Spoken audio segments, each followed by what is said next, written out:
Hello and welcome, everyone. This is day 2 of the President's Cup 2025 here at UT Dallas. This is the third and final round.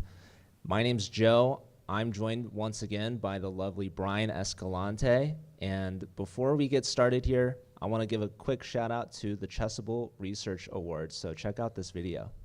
Do you want to add to your resume and earn up to $1,000 too? Chessable Research Awards are for you. Head to chessable.com/research_awards and apply today. The application is 10 questions long and some questions are easy, like what is your name and what is your email address? Application questions also ask you to tell Chessable about a chess-themed research project that you want to begin or about chess-themed research you're already doing. Past winners' topics include detecting chess cheaters and scuba diving in chess. Applications are due by May 15th and winners will be announced on June 15th. If you win, you will work with a faculty member on your research, then submit a blog post about what you accomplished. So what are you waiting for? Start your application today.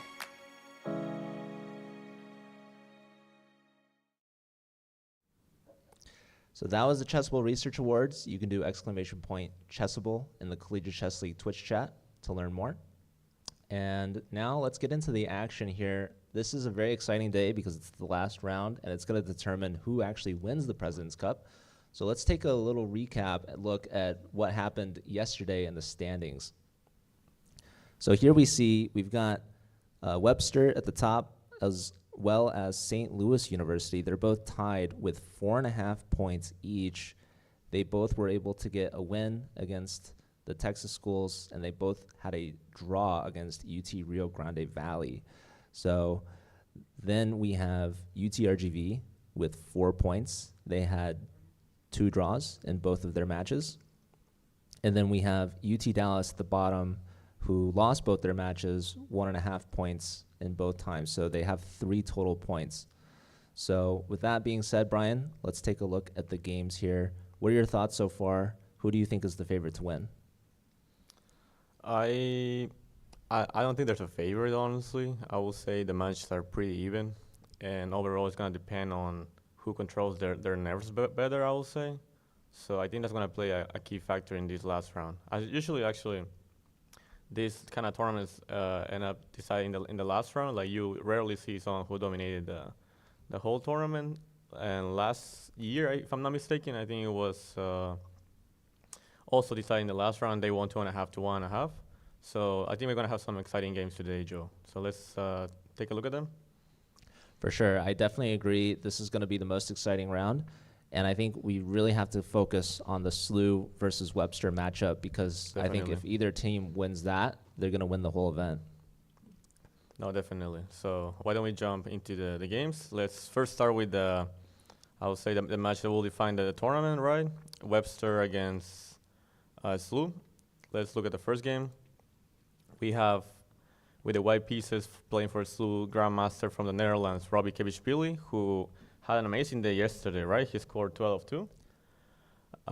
And we have Harsha Baratakoti, who, if I'm not mistaken, lost both games, right? I think he lost against Dudin and Makobe. And so today, I would think his mission from his coach will be like, no matter what happens, try to play solid and go for a draw, especially playing against someone who scored 12-2 the last round. Or who knows, maybe he took a risky approach. So let's jump into the game. So Robbie started with E4 as he usually does. Harsha plays C5, Sicilian. That's his usual style. Knight F3 and E6. I think as I was preparing against Harsha 2 years ago, I remember I think he most often not plays either D6 or Knight C6 on move 2, and this time maybe he was trying to surprise his opponent a little bit. D4, pawn takes, knight takes, Knight F6, Knight C3, Knight C6, and Knight DB5. Interesting. What do you think, Joe? Do you play this line, by the way?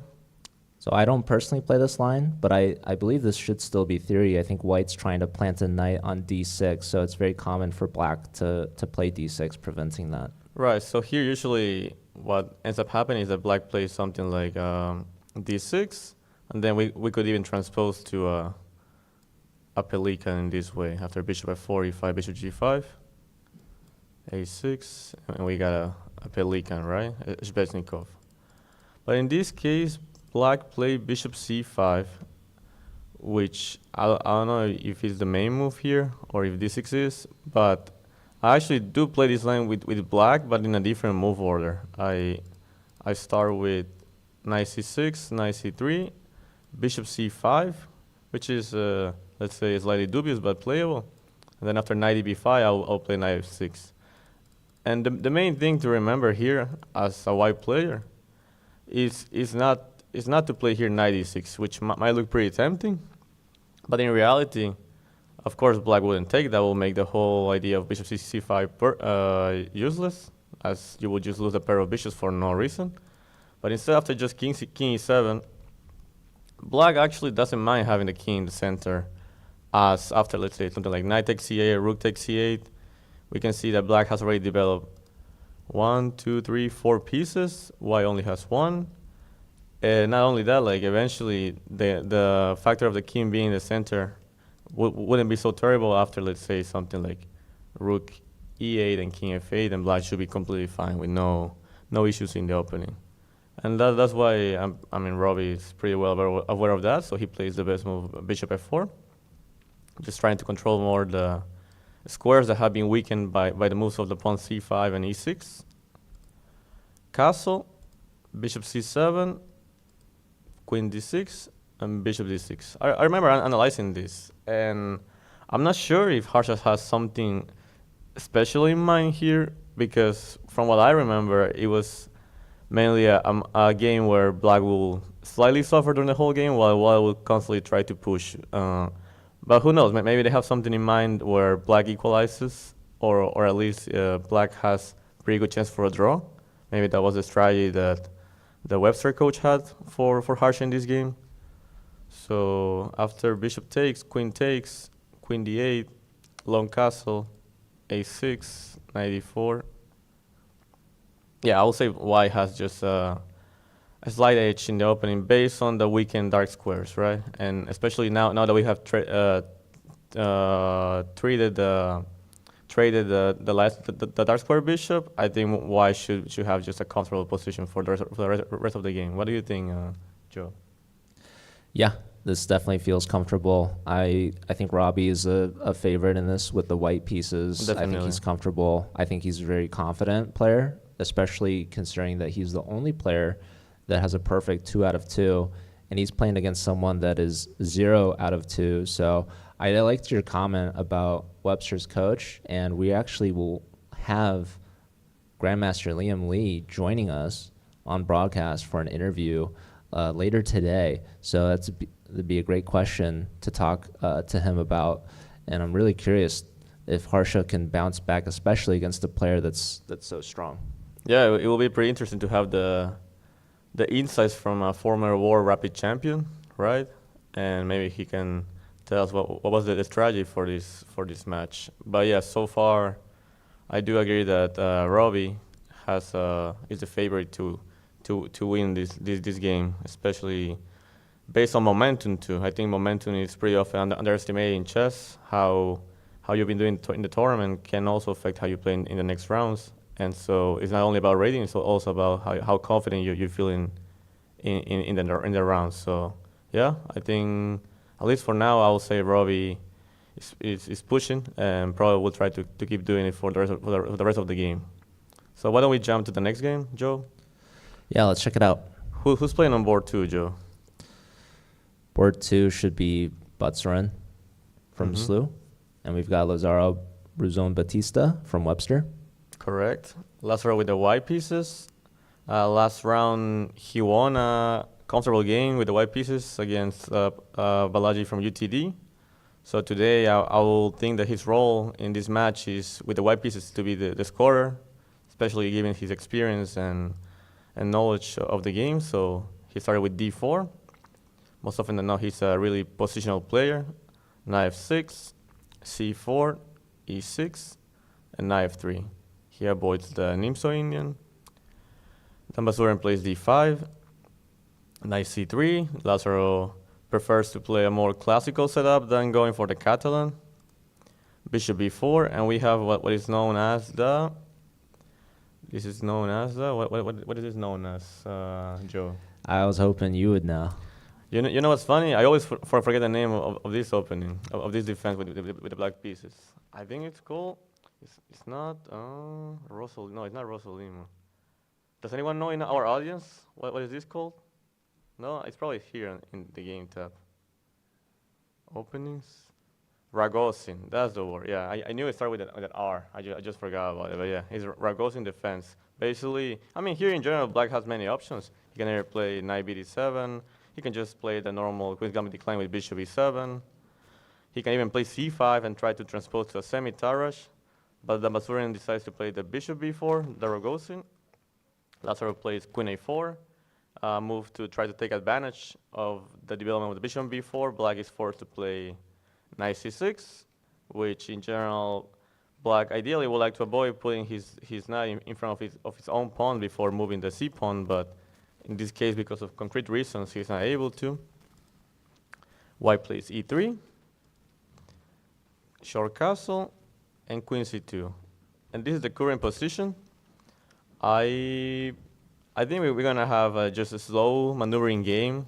Here, I think Lazaro will try to push as much as possible with the white pieces, but it's definitely not going to be an easy task to convert if that was the hope before the game. I think it's going to be a fight. What do you think, Joe? Who will usually take on this kind of structure? Do you prefer white or black? I mean, I've been preferring white, I feel like, most commonly, but actually in this position, black's already castled. White still has to get that light square bishop out, and usually you don't want to move it twice. If you move it too soon, they could take on c4. You could spend another tempo, but I hate to interrupt the analysis here, but I have to just point out we have the President's Cup actually in the room with us.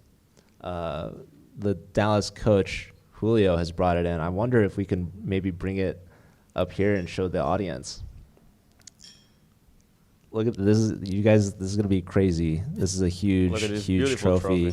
Maybe we can get the full shot. Look at this. Have you held this trophy before? Unfortunately, no. Neither have I. I hope my UT team will hopefully at some point hold it.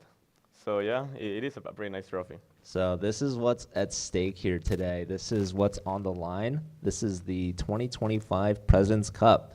So quite a trophy. This is much larger cup than I was imagining.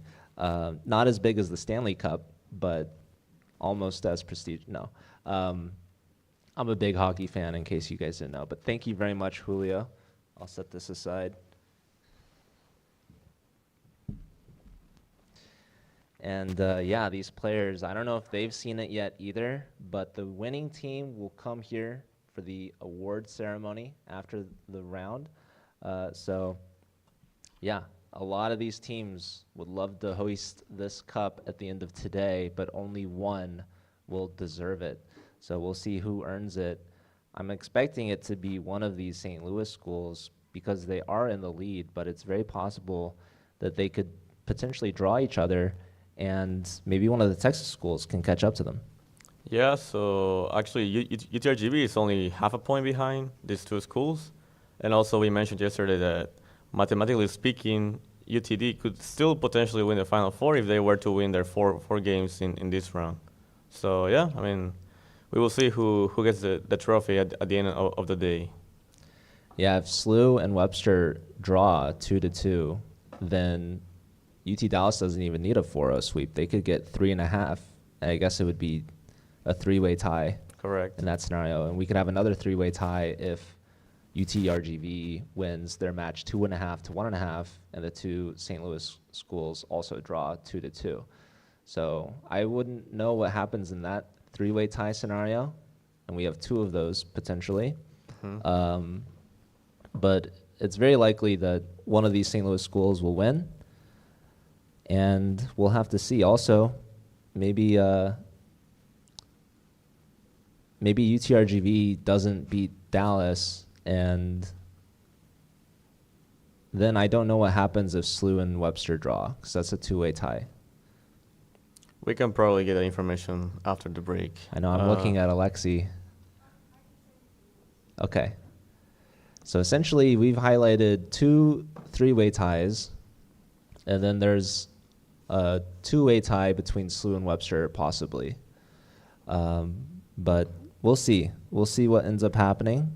Lots of potential options, so no team is mathematically eliminated. Dallas could have a sole win at first place with a 4-0 sweep and a tie between the two St. Louis teams. So anything's possible at this point, and I'm excited to see what happens. Definitely. Let's keep looking at the games to get a better idea of how the match might develop. Let's go to board 3. I think, as I said, Lazaro against Ambassador will be a slow positional maneuvering game. In board 3, we have from SLU Grandmaster Nico Lisi with the white pieces against Yasser Perez. And let's take a look at how this game started. It was e4, c5, knight f3, d6 Sicilian, d4, pawn takes, queen takes d4. Interesting. The Hungarian variation, if I'm not mistaken.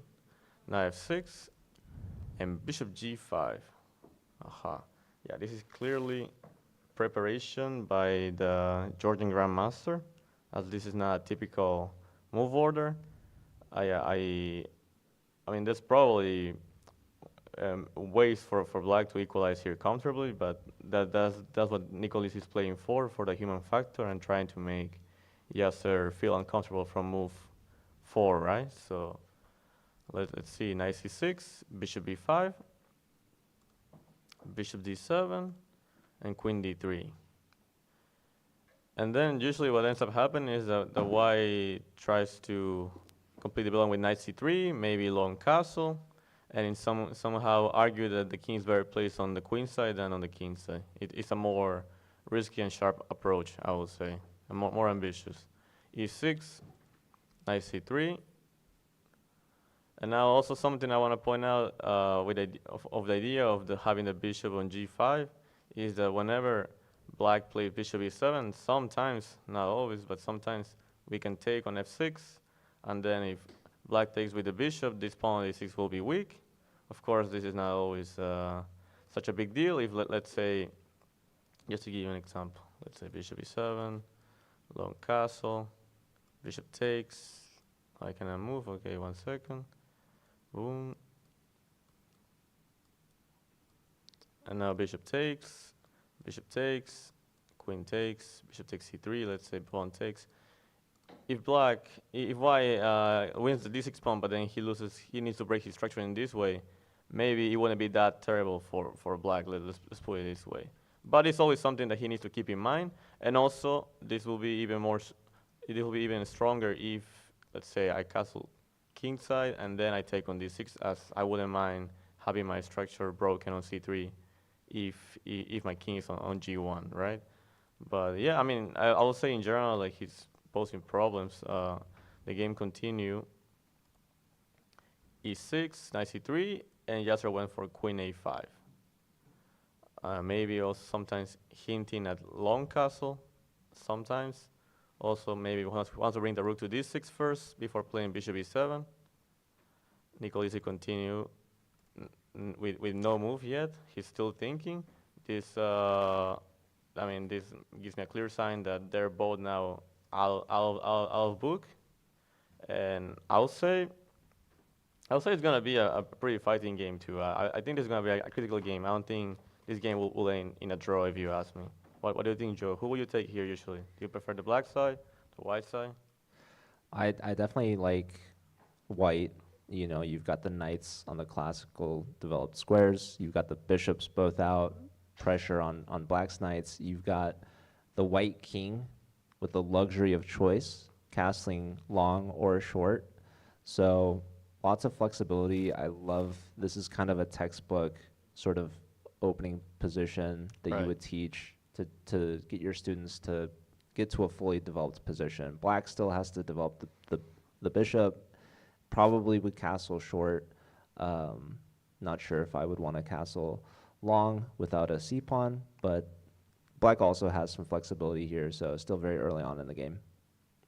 Yeah, definitely. And I think this is a critical moment for Nicolisi. I think as soon as you get out of your preparation and you have the feeling that your opponent's last move might not have been the most precise one, it's a good moment to take your time, take a deep breath, relax, and try to find the best continuation as you know that if you sometimes if you relax and you play too fast, you might lose your chance to play for the edge, and I think that's what Nicolis is doing right now. So yeah, I'll say this seems like a very promising game for White. It's as same as Robbie Kimmich really in board one. So I would say the two slow boards with the white pieces have taken full advantage of their white pieces on the last round. So I think so far they are the favorites. Let's take a look at the last game of this match. Tianqi won against Emilio Cordova. Emilio with the white pieces, higher rated player, also scored 1.5 out of 2 yesterday. Will probably try to put some pressure on Tianqi Wang. So he started with knight f3. Emilio usually plays the reti, d5, g3, bishop g4, and bishop g2. Typical moves in the reti, c6, and h3. Emilio quickly defines, asks Tianqi what does he want to do with the bishop on g4. Tianqi's like, just give me that knight. Okay, I'll take you back. Knight d7 and d3. So yeah, in general, in these structures, I would say black usually is fine with giving up the pair of bishops in order just to get a solid pawn structure and an easy development. That's usually how these sort of positions go. And black will try to somehow exploit his pair of bishops, while at the same time it won't be an easy task due to how solid the black position is. So after e6, bishop g2, bishop d6. I'm gonna assume Emilio will most likely castle here, although he might be thinking twice before castling. Maybe he's worried about some kind of h5, h4 quickly. Maybe that's a plus that Tianqi has by not castling so soon. But in general, I think this will also be some sort of slow maneuvering game due to the pawn structure. Who will you usually take on this position, Joe? Well, I'm a big fan of the bishop pair for sure. Uh, so that being said, the light square bishop, you can see there's compensation with all the pawns on light squares for black. They've got that pyramid structure, that triangle that we looked at yesterday as well. Oh yeah. So interestingly, all three lower boards for Webster have gotten 1.5 out of 2 points. Tianqi is only half a point out of 2. So the board 4 for St. Louis is struggling.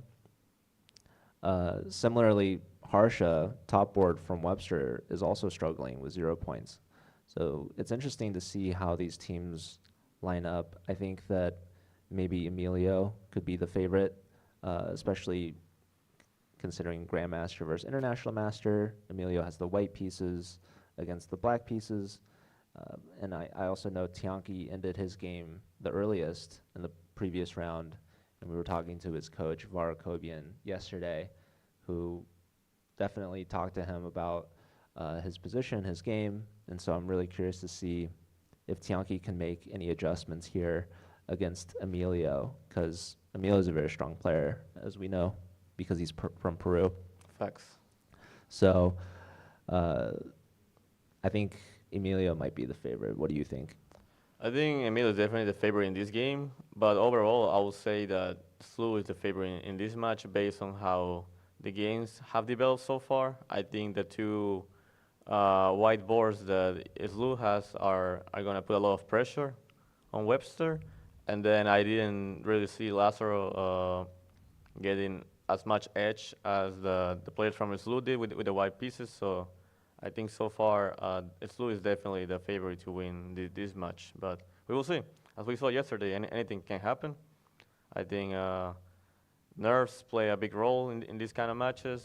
How for how long can you keep your focus during these sort of intense games? So yeah, I think it's gonna be an incredible fight during the whole match. So I think that's it for the top match. I think we can move to the next match. What do you say, Joe?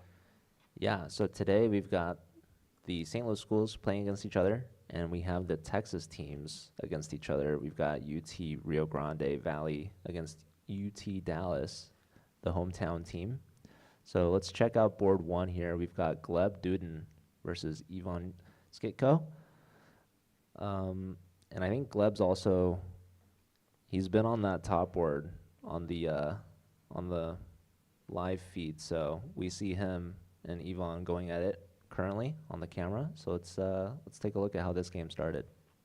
Yeah, I think Glenn won his first game and then lost the second one, while Ivan lost the first one and then he took a rest in order to come back stronger in the next round. So Dudin plays the Reti. Ivan, instead of playing Stianki with bishop g4, he plays with bishop f5, another normal setup. c4, e6, and d3. As you can see, there's some resemblance with the London structure, with having the bishop out to f5 and then playing e6, d5, and c6. I would say in general, this is a pretty solid setup, and usually if white doesn't do anything concrete or fast in the opening, black tends to equalize pretty comfortably. That's why Glenn plays quickly c4 and d3, and probably has some idea in mind. Let's take a look. Ivan took on c4. I would think this is part of his preparation. Pawn takes, queen takes, rook takes, and knight bd7. So basically, the black player decided to reach this endgame, which is probably slightly preferable for white. At the same time, I would think that in his mind, he believes that he will be able to hold it comfortably. So I think it's going to be a matter if Dulin is able to put some pressure in the next moves. If not, then Ivan should be able to equalize comfortably. Let's see how the game continue. Knight c3, e5, b3. Now Dulin decides to develop with another fianchetto on b2. I think that makes a lot of sense, especially having the pawn on e5 as a possible target. Ivan plays h6, probably sometimes also wanting to stop knight g5 in case he long castles, and maybe also giving the retrieve to the bishop on h7. And this is the current position. I would say white's slightly better, but nothing crazy, and it's all going to be a matter on how much can Dulin exploit his development advantage as of right now. If not, then I think black should be able to equalize. Who will you take on this position, Joe? Who do you prefer? Well, I think I like white again because they've already castled just ahead in development. And I like the rook on the d file already. So white seems to be ahead. Black has to do some catch-up work here. But I do have a rule document. Thank you to our resident expert here. Also in charge of the Chessable Research Awards, which we showed the video of earlier. We have some tiebreak rules here. So scoring. The President's Cup is a team round robin scored by total individual points. In the event of a tie, the teams are declared co-champions. The following tie-breaking systems are for sole possession of the President's Cup and will be applied in this order. 1. Total team match wins. 2. Head-to-head outcome. 3. Armageddon. 5 to 4 minute shootout. White must win with 5 minutes, and black must win or draw with 4 minutes. There is no delay or increment time. Winner of a coin toss chooses color. Each team selects one team member to represent them, which is wild. Now, I don't understand how they decide if they want to go for a sole possession of the President's Cup or if they want to go for co-champions. Is that something you think they just agree on the spot? I honestly I'm not a big fan of this co-champions thing. Honestly, I think there should always be a winner. I mean, that's why it's called a competition. But I mean, I guess as we have seen, this has happened even in another chess tournaments like the World Rapid. Was it World Rapid or World Blitz Championship? I think that was the Blitz. The Blitz, yeah, but with Magnus and Nepomniachtchi, which honestly I wasn't a big fan of that outcome. But yeah, hopefully there's no co-champions. Hopefully we have some fights until the end, and we can have a clear winner. So yeah, I think that will be the ideal thing. Yeah, I think even looking at like if there's a two-way tie between uh, Webster and Slew, they would still be tied on the first two tie breaks, the team match wins, which they would both have won, and they'd also be tied in the head-to-head because they just drew each other, assuming Texas and Texas also draw.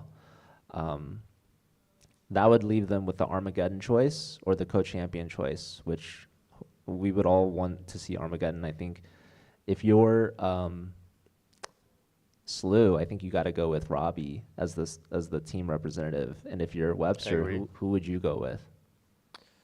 Based, I think it will depend on this last round. I will say usually, I think in recent years, Yasser has been the usual scorer for Webster, so I would think mainly him. But I mean, it depends on this last round, right? Like, let's say if Emilio scores like 2.5 out of 3, then could be him also, since he has some good skills in blitz. So, yeah, I mean that's something we will see if it actually happens. Like we So actually don't know. what if Harsha's 0 for 2 right now, but if he beats Robbie and they're tied, you think you go with Harsha?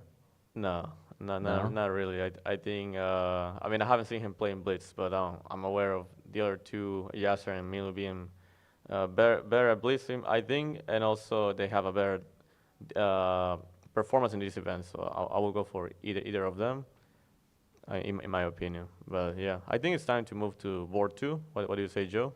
Yeah, that sounds good. So on board two we have from UTD with the white pieces, International Master Andre Macove against Grandmaster Sean Rodriguez, who, if I'm not mistaken, I think Andre scored 1.5 out of 2 yesterday, and Sean, I think he got 1 out of 2. Sean had two draws. Correct. And so today, Andre, once again with the white pieces, will try to put pressure. So he starts with his usual e4. Sean plays also his usual Caro-Kann, d4, d5, and e5. Sean decides to go with c5. The other main option is to play with the bishop on f5, but in this case he plays with c5, and Andre takes on c5. There's many ways to play here. There's also knight f3, if I'm not mistaken, but d takes c5. It's also completely fine. e6 and queen h5.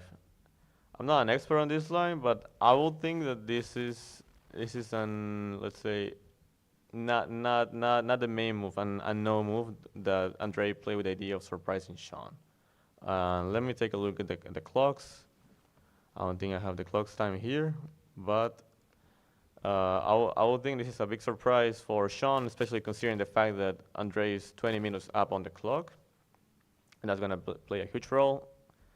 And let's see how the game continues. Sean played knight d7, knight f3. The main plus of getting the queen out to the battlefield as quickly as this way is mainly to put pressure on the king side as soon as possible. g6, queen g4. The queen had to lose some tempo, but at the same time black is weakening his dark squares.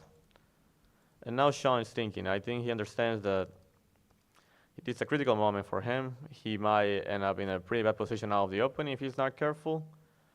And I think those 20 extra minutes might play a big role later on in the game. What do you think, Joe? Do you ever play the Caro-Kann? Who will you take on this position? So I don't play the Caro myself, and against the Caro, do you want to guess what I play? Fantasy variation? I do. Me too. Let's Wow, go. okay. Yeah. I learned it from Danya, You mean Daniel Naroditsky? of course. Oh, okay. I see. Yeah, no, it's I like to play that one too. I think it's a good line, especially for blitz. But yeah, I think I think I would take definitely white here, taking into account the surprise factor and the time on the clock.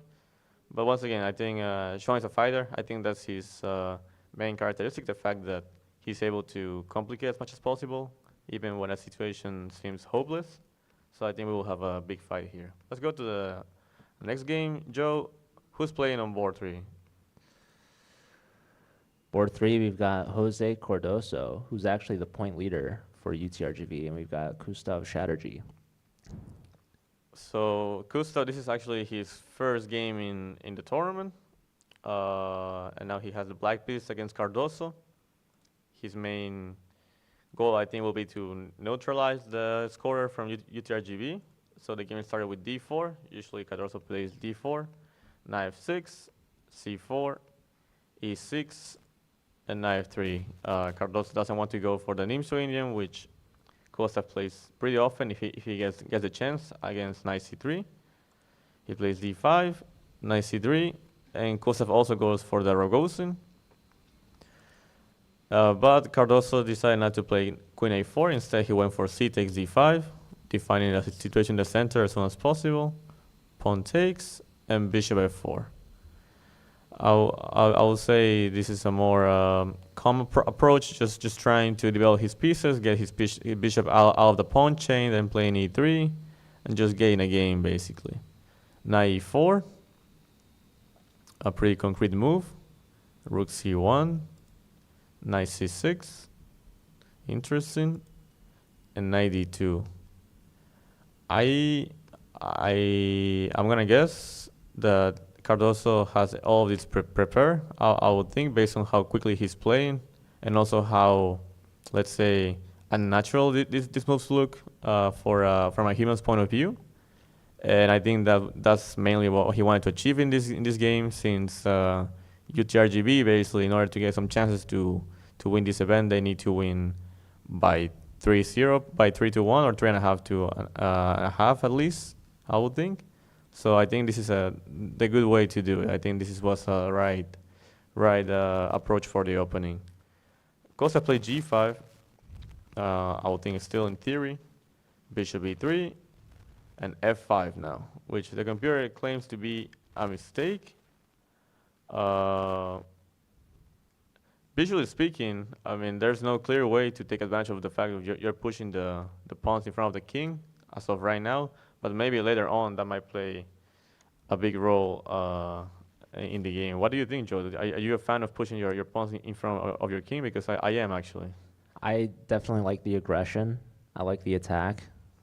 I think it shows they're in it to win it. So, yeah, look at White's pieces on the back rank. The king is very far off from castling. You have to push, like, the g pawn. Your dark square bishop is about to be trapped. So I like the aggression here from Gustav. He's really taking it to Jose. Jose, as I said, point scorer for UT Rio Grande Valley. He has 1.5 out of 2, which is really good. And UT Dallas, as you pointed out, they've been shuffling players around. Balaji Dagopati had 2 losses yesterday, and so is subbed out for today. Corollas also had a loss in the second round. So the point scorers for Dallas, it's been Andre McAvey and Aditya. So they're back in it. These are players that Julio trusts and has put in the lineup.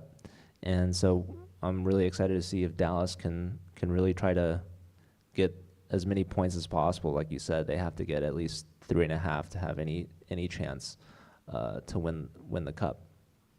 Yeah, I would like to point out in this position that even though the computer says f5 is a mistake, I'll say that if White can prove that it's a mistake, it's probably in the next couple of moves. If not, then if Black is able to consolidate, having pushed in this way and not being punished, probably he will get a comfortable position. So I think it's a matter of momentum in this moment. Let's see how the game continue. He took on e4, apparently the best move. F takes e4. Now, White doesn't need to worry about his bishop getting trapped with f4. a3, bishop takes, and rook takes. So I will say the opening has gone pretty well for Cardoso, taking into account the fact that he got a pair of bishops. Not only that, is that this pushing the pawns in front of the king has not really paid off. I will say, based on the fact that it has just weakened his position. Now g5 is a target. The king could potentially be a target. The c5 is also something that black needs to worry about, as let's say after a move like queen c1, winning a tempi attacking the pawn, and also making sure that the knight cannot move as the c7 pawn will fall. So probably white will continue his development with something like g3 and bishop g2 and then castle, continue by some f3 in order to open the position to exploit the fact of having a pair of bishops. But yeah, I would say overall white has a pretty comfortable position here with the white pieces on move 10. So yeah, I think definitely Cardoso will try to get the full point in this position. Costa played rook g8, and now we have Cardoso thinking probably he was still in prep until the last two moves, and now I think he's gonna take his time to decide how's the best way to proceed with the white pieces. What do you think, Joe? How do you feel about this position? I definitely like it. I like your idea, queen to c1. Maybe it's not as strong now that the pawn is defended twice. Correct. But I liked your idea of fianchettoing, trying to get the king castled, and then an eventual f3 all seems like a solid plan. Also, I was just looking if we had an opportunity, queen c1, we're maybe even considering some exchange sacrifices. You get a pawn and also a check, maybe a fork, but probably a bit much. I also wanted to point out Jose has barely used any time off his clock at all. So that really shows his level of confidence right now, especially with the white pieces. And Gustav is already below an hour. So having spent over 30 minutes to essentially no time at all from Jose, I think this is going to be a very difficult game to hold for Gustav in the long run. Yeah, especially mentally speaking, it's pretty depressive to have a bad position out of the open and be down half an hour on the clock too. I think that's a sign that everything went wrong in the opening. So, but still, like Gustav is a fighter. I think he will try to hold a position as much as possible. I don't see him winning this game, honestly. I think Cardoso will try to push, and then Costa will just try to hold and neutralize his advantage. But yeah, still a fight to go, definitely. We have a lot of game left. And then let's take a look at the board 4. Who do you have here, Joe? So this is Aditya, who's a fan favorite here at UT Dallas, who's also, as we said, one of their top point scorers with 1.5 points out of 2.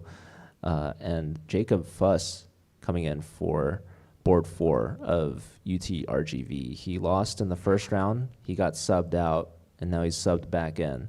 So International Master on board 4 with the black pieces.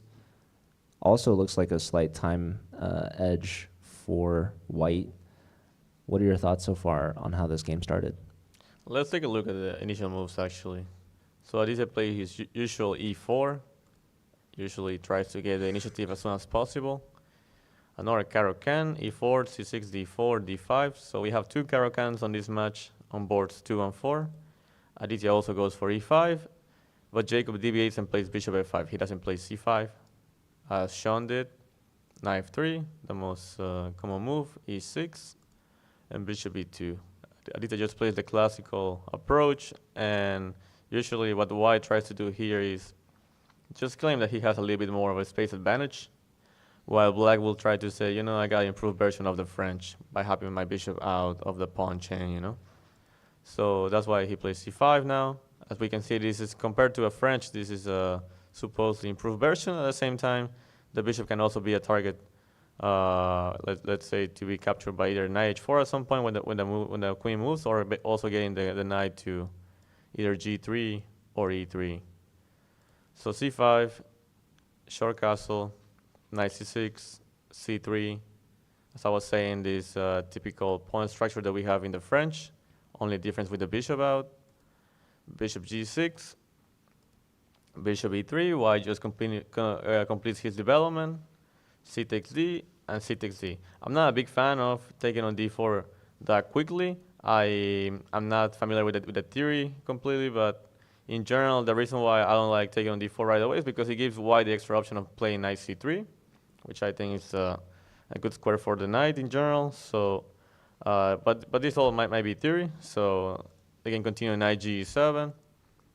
And as I was saying, as soon as white got a chance to play knight 4, now that the queen is blocked, he played knight 4. Also, some way stopping the knight from going to f5, as there white can decide if he wants to take on f5 or trade the bishop. Most likely take the knight, I would think, because let's say after a move like this, taking on g6, we'll leave this beautiful knight on f5, and not only that, we'll bring the rook into the game suddenly. With some ideas with queen h4, let's say sometimes even. So that's why he took on f5, bishop takes f5, and knight c3. This is what I was saying. Now the knight has this beautiful square on c3, bishop e7, and now what it is thinking, he has 20 extra minutes on the clock. I think I would say the opening was had a good outcome for him. And we will see how he puts pressure on Jacob as much as he can. So as once again, they need to win by a big margin in order to have some real chances to fight for the title. So yeah, I agree with you, Joe. I would also take the white pieces. So what do you think of the two matches so far? Well, we got two Caros in this one. I was wondering if maybe the players could take a look at each other's boards and see some move ideas. But actually, I was gonna ask, could we get a full screen of the playing hall camera? Because it looks like we've got a close-up zoom of this board, actually.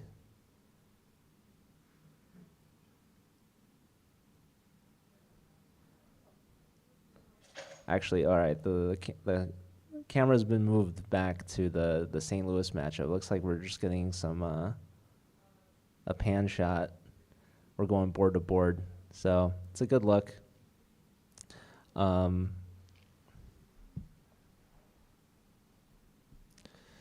Actually, we're going to be expecting the UTRGV coach, No, so Bartek, we're gonna have both the Webster stopping by. coach and the UTRGV coach. Yeah, not at the same time, but we'll start with Bartek. We might have the Israeli champion again. Who knows? Potentially, Potentially. if he's in the house. Yeah. We might have Jim also. Maybe. Yeah, shout out to our live audience here. The best speaker in Texas, right? We've got some catering as well. If only we could give some of the catering to the Twitch audience. Speaking of which, shout out to Waxy Caps if you've still been lurking around. Elliot Alderson Chess, do you know who that is? No, not really. I'm pretty unfamiliar with Twitch. So he is actually, that's a fake name. That's one of the slew alternates. So that will be who? Shelev. Oh, overall. Okay. I see. Oberoi, that's right. Yeah, National Master. Shout out to Shelev. So you really exposed him basically. Now the whole community Everybody, knows. Shelev streams. People should go check him out. Strong player from the Collegiate Chess League, obviously on the slew team. He plays against Danya sometimes on Danya's stream. Okay. Another streamer, we've got Sack Checkmate, International Master Alex Katz, who tuned in yesterday, saying that the audio is better today. So shout out to our production team. And we've got Chelato, AJ, Speechess, who also streams, and Ashuyel. Appreciate everyone tuning in. Hopefully you guys are enjoying the show and stick around to see who wins the President's Cup today. I think it's going to go to St. Louis, so they're going to have to lug this giant trophy on their flight. And if they are co-champions, then they can take turns sharing it. Maybe they even have the same flight home. Maybe one of them keeps it on the weekends and the other one during the week, But I prefer if there's only one champion. I don't like having co-champions, honestly. Yeah, I think another thing they could do is they could cut the trophy down the middle. They could. I wouldn't advise it, but they potentially could, Especially in Peru, some of them maybe they will try to sell it, to get some money.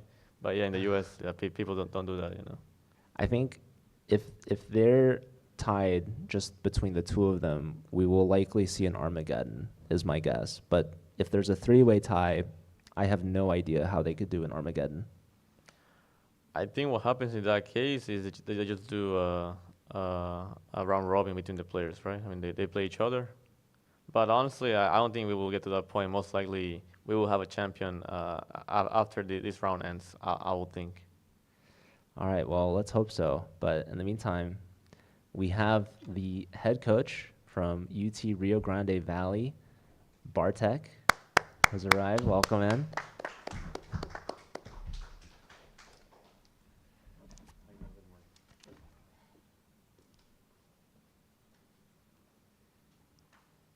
Hello, Bartek.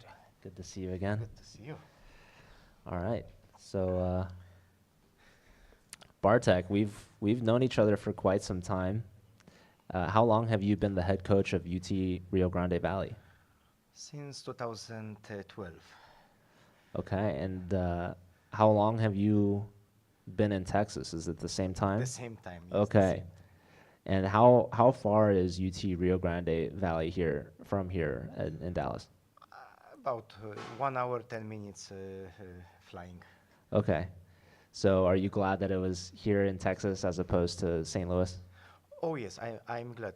I'm glad not only for because of the travel, but also because of the level of organization. UT Dallas always organizes Final Fours, President's Cup on the highest possible level. We saw it last year. It was really great, and this year is even better. All right, and I know UTRGV actually recently hosted Pan Am's. Was it last year? There were Panams hosted in McAllen. No, it wasn't this year, but we were not really as UTRGV organizing the event. It was some local community members, chess in Brownsville and in Edinburgh, in Rio Grande Valley is really, really popular. Like in Brownsville, every school, every elementary school, middle school, high school has a chess program, which doesn't mean it's mandatory to play chess, but if you only want to play, in your school there is a chess program. So this is really, really great.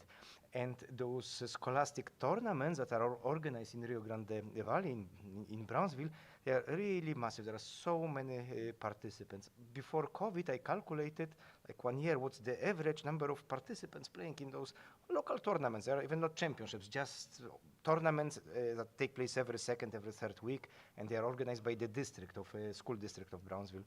And the number was 602. So this is like really, really big number.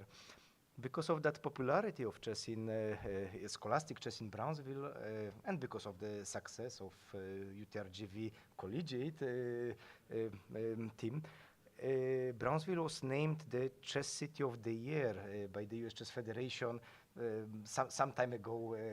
So yes, as for the popularity of chess, there is only one region when there are more games being played of chess than in Rio Grande Valley, and that's the New York area. So in the United States, we are on the second position. And Brownsville is a small city, 200,000 citizens. Wow. So that's speaks a lot to the growth of chess. And also, I think you guys are doing a great job, especially at UTRGV, growing chess at the collegiate level. Obviously, playing in Pan Am's, qualifying here in the President's Cup. You also have potential chances at winning the President's Cup still. And I also wanted to shout out the UTRGV team that competed in the Collegiate Chess League, most recently getting third place just last weekend. UTRGV also won a Collegiate Chess League championship. I believe that was against... I was going to... so here's a fun fact about Bartek. Not only are you the coach, but you've also competed in the Collegiate Chess League for the University of Warsaw, and you guys made it to the finals. But that was a few years ago, and yes, we did. That was during COVID times. I competed. We lost the final match to you, Chicago. Yes. Although after some fight. So I remember it was like 2-2, 4-4, 6-6. So the match was very, very close. Unfortunately, we lost the fourth match. So, what degree were you studying at the time? My PhD in physics. Okay, and so you were both playing and coaching at the same time? Yes, as UTRGV back then we didn't play in that semester the collegiate league, so I decided to play as the University of Warsaw. And when UTRGV won the championship, was that also against U Chicago? Against U Chicago, yes. So they twice in a row U Chicago qualified to the finals. One year they won against uh, my University of Warsaw, but then my team as UTRGV already defeated them. Took So revenge. yes, exactly. And now, if we focus on the President's Cup, you've made some lineup changes recently. We were looking at these games. Can you walk us through that process? What do you uh, use to make that sort of decision? Or do you also talk to the players and see some input from them? Yes. So maybe before we focus on the President's Cup, let me also mention and thank you, Joe, for organizing that collegiate league, because this is an amazing thing, and it basically rose out of nothing. There was nothing happening in the collegiate chess, and you are the one who took it very seriously. The league has grown so much, and now all the top teams are participating there. St. Louis University, UT Dallas. We know next year Texas Tech will join the league. UTRGV has been playing already like many semesters, and we are very happy with it. So Oh, thank you so much for doing so. thank you very much. I appreciate that. And I think Texas Tech joining might be news to me, actually. So this is live. Um, I have talked to Onashuk. I think actually Texas Tech has had their club compete sometimes. So yeah, I would love to have all the scholarship teams competing. I think that would be a very exciting playoffs for sure. And then also, I have to give you some credit as well because I know you've been helping organize some FIDE University championships in the past. We organized, I was the tournament director of the FIDE World Championship. It was in 2001. So the University of Texas Rio Grande Valley organized it. There were many participants, against about 1,000 in the Blitz Championship, about 1,000 in the Rapid Championship. Both events were very successful, and as FIDE, I know we are looking to organize it again. And who knows, maybe it's also a good idea if Collegiate Chess League and FIDE can cooperate and make the status of your event even higher as some official championship. Yeah, I would love that for sure. And it's really nice to have uh, a lot of people working together to come to a common cause of growing college chess. So appreciate working with you, Bartek. And I guess now we can maybe take a look at some of these games for your players. Sure, absolutely. So that's a game of Jakub Fus. It's a Caro-Kann, and Caro-Kann is a very solid opening for Black. White is always somehow slightly better, but Black is very solid, and that's the main idea of this opening. White has several plans right now.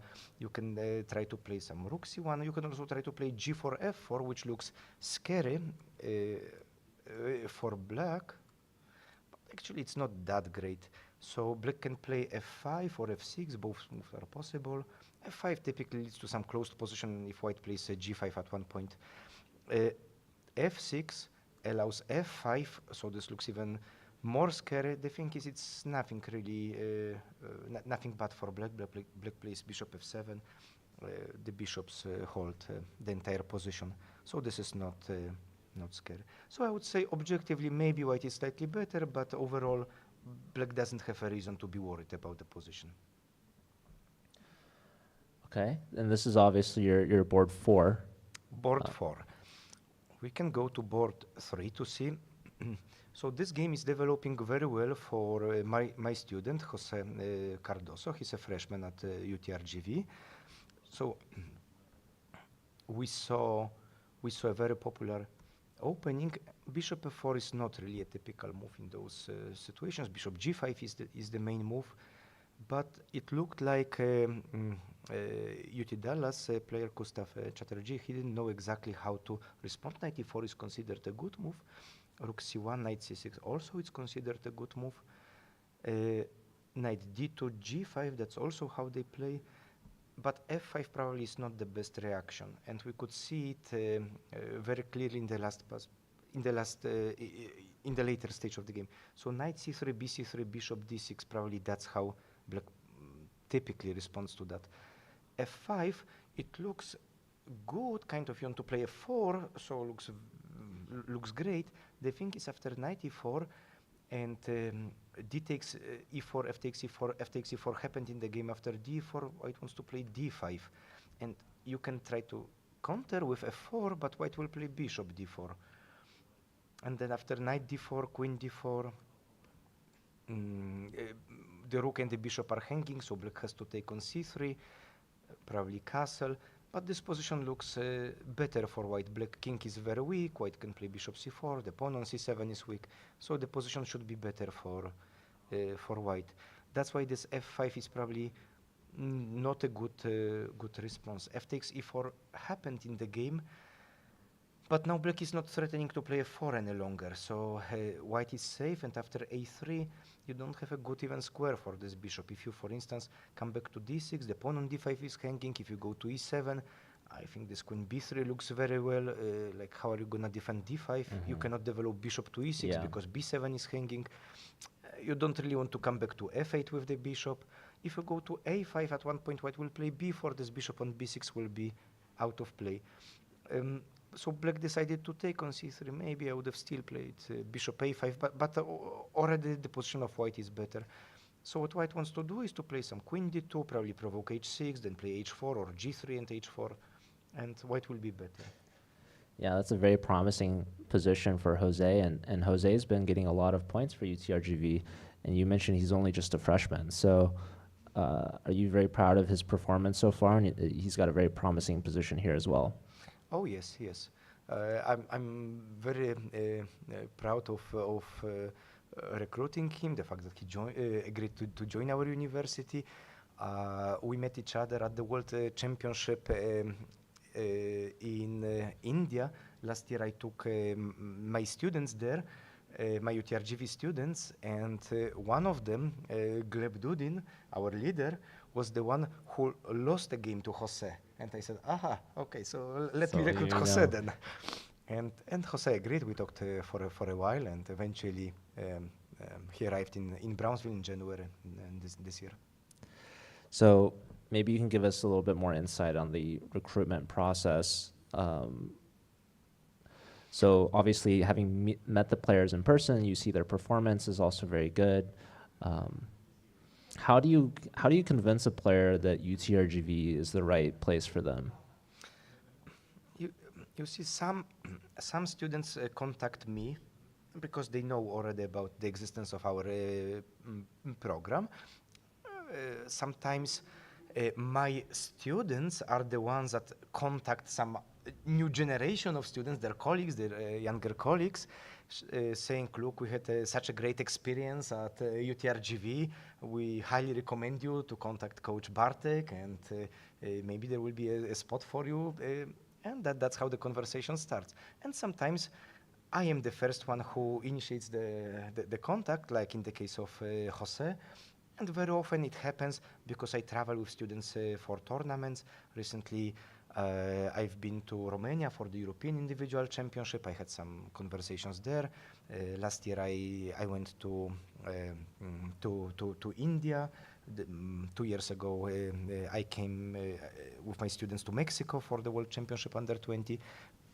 And I try to see whom I can potentially recruit and who might be interested in joining UTRGV. Of course, not every person wants to join a university, not everybody wants to study in the United States, not everybody wants to study at UTRGV, but there are many people that would like to, and very often it's a great both for the students and for the university. That's really awesome that sometimes the players will do the work for you and help you with the recruitment process. So let's take a look at your next player. We've got Sean Rodriguez-Lemieux from Canada. Yes, it's it's not only about the recruitment. It's very nice because if they are Recruiting, well, if they are encouraging their friends to join UTRGV, it means they really liked it there. Otherwise, why would they? Exactly. So this is very, very nice when I see, and it's not only one or two examples. That really we have a group of students who have already recruited their friends, at least made that first step. They spoke to them, they asked those students to contact me. So I truly appreciate it, and I'm very happy because it means we did a good job then. Yeah, it speaks to your level as a coach and as the captain really of the chess program at UTRGV. So if the players are recommending it, you know you're doing a good job. Thank you. So let's look at board number 2. So this was a Caro-Kann. There was a transposition to some French structure. So white played d takes c5 and black played e6. This is known theoretical line. This queen h5 is not really a typical move. White can play bishop e3. There are other moves possible. Queen h5 not really. a3 was another possible move. So like a3, bishop c5, queen g4. Such lines are more common. Queen h5 not really, but this move definitely deserves attention. So what's the plan of white? White wants to play knight f3, bishop d3 and castle, and the fact that the queen is on h5 will help white develop some initiative on the king side. Of course, it's much easier to attack when your queen is around. So white wants to make some attack with the queen, with this bishop on d3 later, and with the knight on f3. So this move definitely makes a lot of sense. Knight d7. Black could have taken on c5. I don't know exactly what the plan of white was, because one of the problems in such positions is how do you defend the f2 pawn, because you are not castled yet. You lost a tempo by making a move with the queen instead of developing your knight. If your knight had been developed, you would have castled. Now what you do? But I think white wanted to play some knight h3 right now. So you can protect that way, and later after castle, this knight anyway goes to g5 or f4, so white should be fine. Instead of taking on c5, Sean played knight d7. It's interesting. So his idea is to attack e5, and you can very clearly see it by this move g6. G6 weakens dark squares, but what Sean wants to obtain is to attack e5. And so knight e7, knight c6, then maybe queen c7, then bishop g7, and attack e5 as much as possible. So he's not even thinking about the c5 pawn. He prefers to capture the e5 pawn. So this will be a very interesting game. I can already see it, and everything can happen in this game. Yeah, it looks like Sean can really put a ton of pressure, as you mentioned, both the queen and the bishop joining in, along with both knights. It's going to be very difficult to defend the e-pawn, and I kind of like the idea, the mentality going for the e-pawn as opposed to the c-pawn, and black will have a 2-0 pawn majority in the center. Mm-hmm. And on board 1, we have this encounter between Gleb Dudin and the leader. Ivan plays board 1 for UT Dallas. And this was a bit surprising outcome of the opening. I'm not sure if any of two expected that position. So I don't think they expected they would so early in the game trade queens and go to some endgame. This endgame is considered as maybe slightly better for white, but very solid for black. So usually black doesn't really have problems in going into that endgame. Black played knight d7. Sometimes black plays bishop c2 at this stage, or in this moment bishop c2. So the idea is, if white plays rook d2, then you can't develop the bishop. Also later bishop b4 will be pinning the knight. So this bishop c2, and then after rook d2, bishop g6. Some people do it thinking that the g6 is a better square for the bishop. Black played e5. This is, I would say, an unusual move. Maybe it's not a mistake, but it's unusual move. I wouldn't do it myself as black. It potentially gives some target for white, so white should play b3 and bishop b2, and this is what happened in the game. White did play b3. And then you need to defend this pawn, and you don't want to advance it even more. It will become a weak pawn. And if you want to protect it on e5, it's not that simple to do so, unless you succeed in playing f6. But at this point, your knight is on f6, so the things are not that simple. So let's see what happened. Black played h6. h6 is with the idea, so after knight h4, you can come back with your bishop on h7. You don't have to come back on e6. It's a different question whether it's a good plan or not, but I'm explaining the idea standing behind this move h6. So probably after knight h4, he even wouldn't go bishop h7 immediately. He would have played this bishop c2 to force rook on d2. Rook on d2, again, is not really well placed because of some bishop b4, some pins. Then you can come back bishop h7. I think this is that was the plan of black. But white doesn't have to play knight h4. White played bishop b2. It's a very good move. Black castle alongside. It's all good. But there are some issues with this pawn e5, and that's what white instantly did. Knight a4, attacking e5. You see, you don't have bishop d6. You can play rook e8, but you would prefer to keep your rook on the open d file. Rook e8 happened in the game. Again, you probably don't have choice, because you cannot play e4. That weakens too much the position, and later you will probably lose e4 at one point of the game. If you play... Well, and you don't have f6, because again your knight is on f6, so black was not on time to build that structure with f6. So now after rook e8, rook c1, I like this position for white. I think white is somewhat better, but of course this is not over, and there is still lots of happening. What white will gonna do is white will try to go with the knight to d6. Now the question is which knight? Well, the one from f3. It will go knight d2, knight c4, knight d6.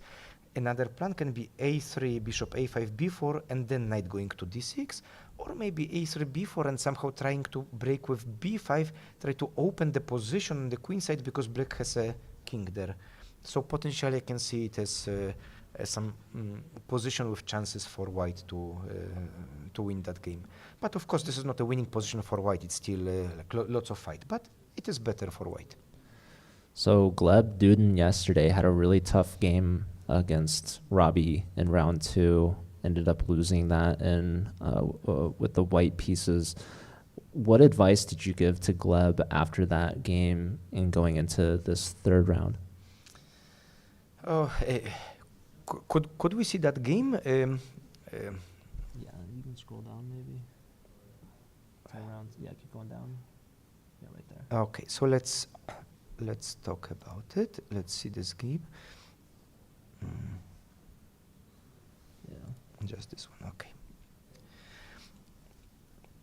So they played the Catalan, which is a standard opening for Gleb. He has played many games in Catalan, and after a6, Gleb decided to play knight e5, which is one of the lines, probably not the main one, but it's still possible. And this is all theory. Knight e4 is also considered the best move.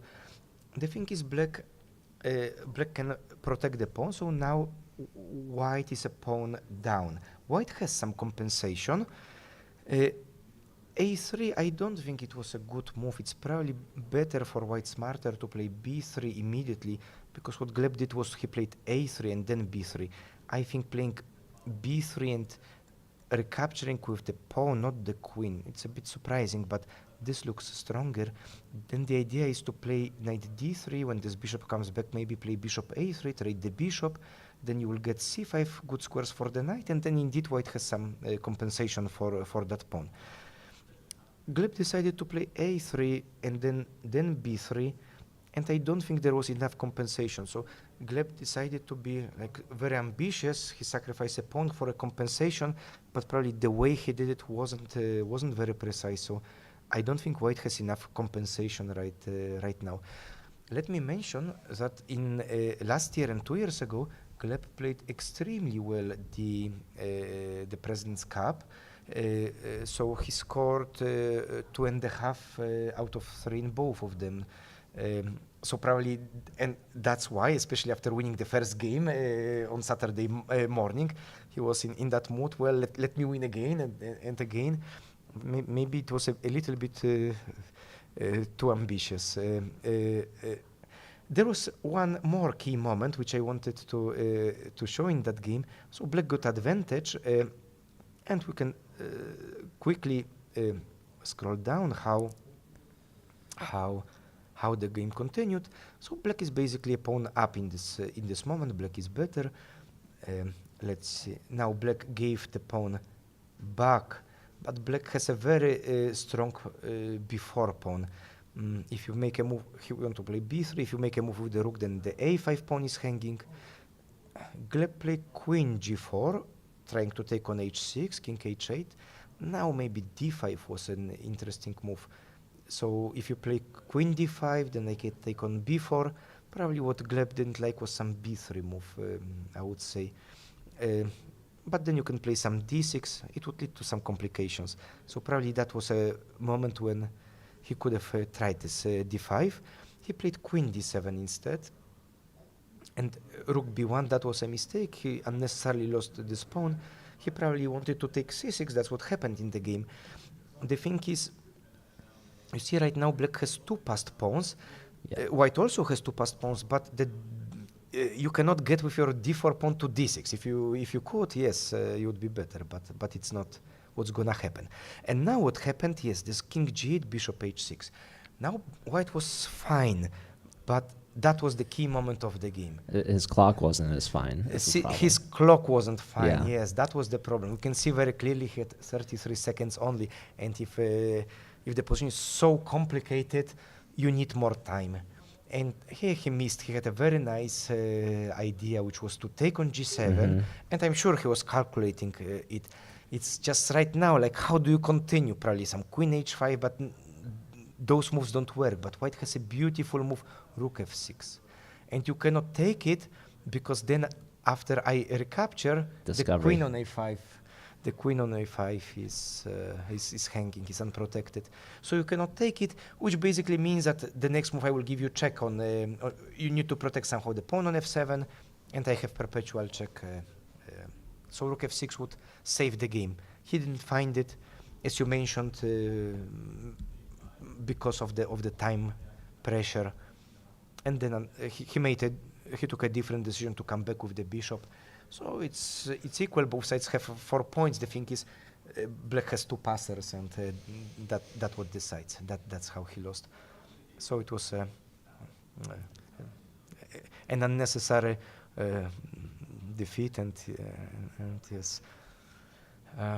But he tried again. He tried to play very ambitious. Gleb is a very pro-team person. He cheers for everybody. He supports emotionally, everybody. If a student didn't see a winning continuation, or if a student lost the game, he always tries to talk to that person and says, "Look, nothing happened. Yes, you did your best. It happens." So.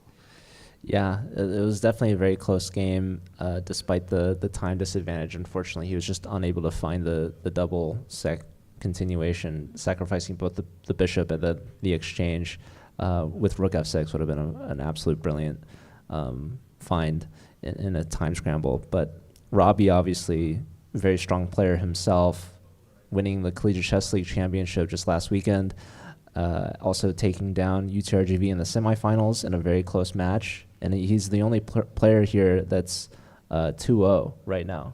So he's graduating. Is that a good thing for UTRGV? Well, I'm sure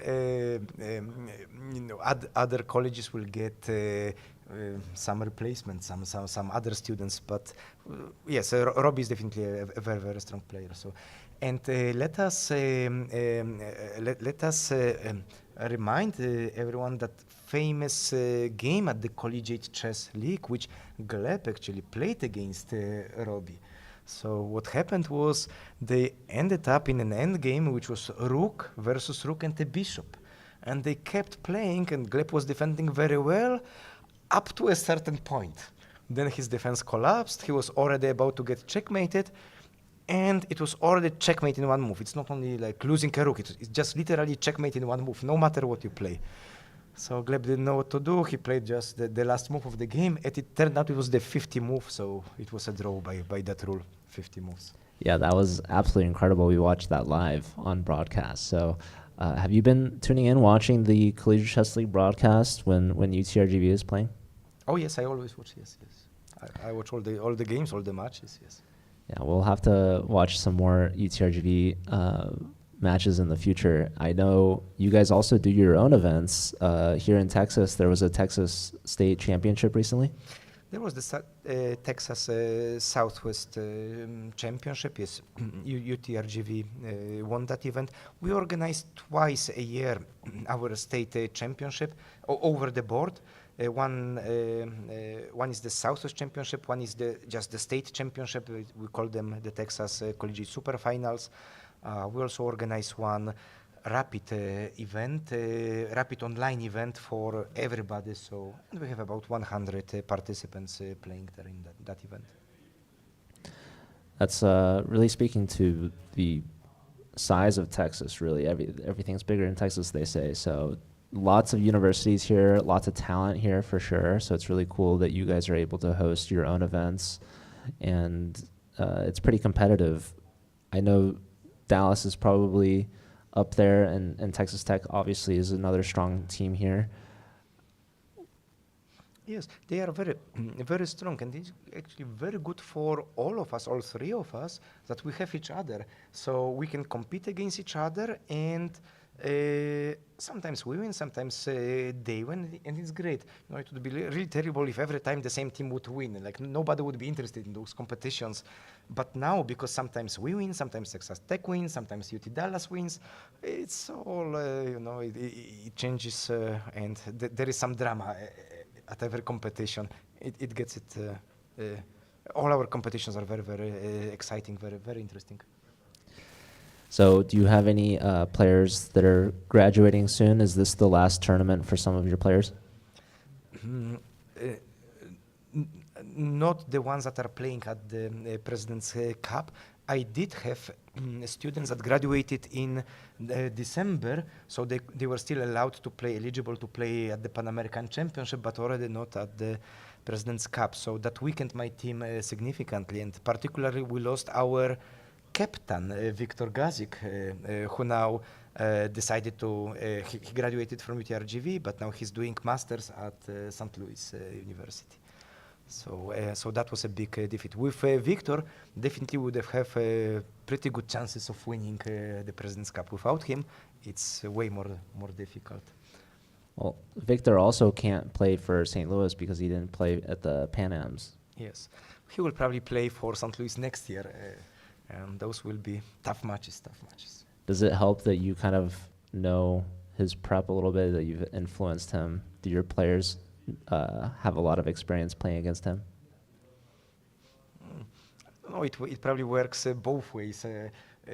He knows our team, he knows our students, he has played hundreds of practice games against them, and our students know him. So probably it's a bit different situation, but I would say it's more or less equal for both sides. Another UTRGV player from the past that I remember being very strong is Camille Dragoon. Oh yes. Do you know what he's up to these days? He lives in Austin. I have a bunch of my students who graduated from UTRGV living in Austin. Andrei Stukopin is one of them. Vladimir Belos. Both of them were members of our team that won the national championship. And Camille lives in Austin, so they are all together working in chess academy, while doing also some other things. I have Yannick Kambrader, another player of UTRGV. So looks like my students like Austin, like Texas, and they stay there. So they stay in Texas? Yes. That's awesome. I'm getting insider information that there's the Austin Grandmaster Academy. Yes, that's exactly where they are. And I'm very happy for them that they are so successful, both as chess players, but also as chess organizers.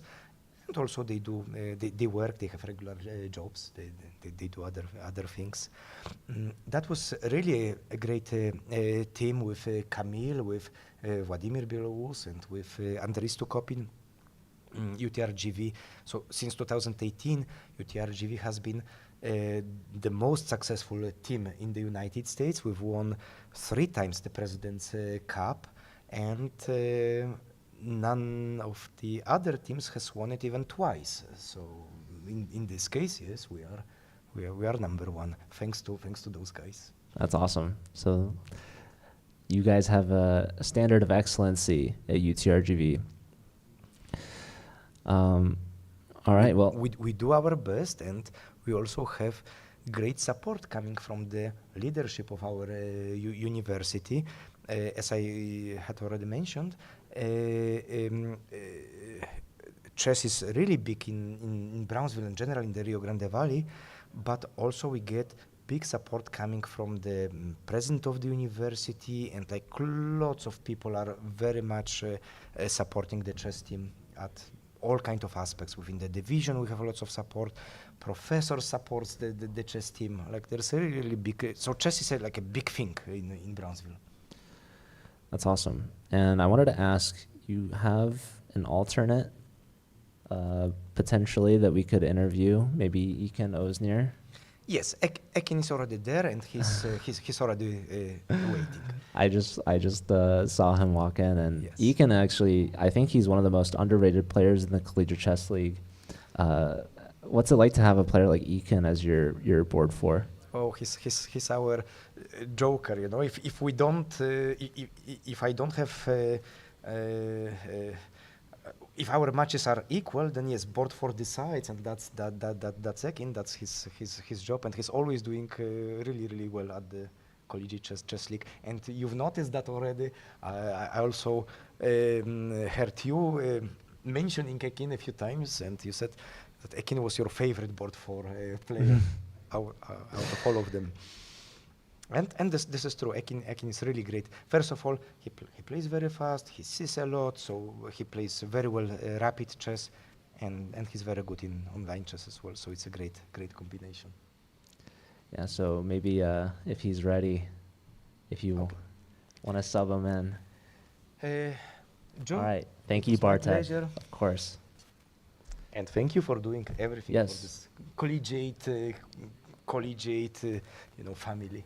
Yeah, thank you, and good luck to your team.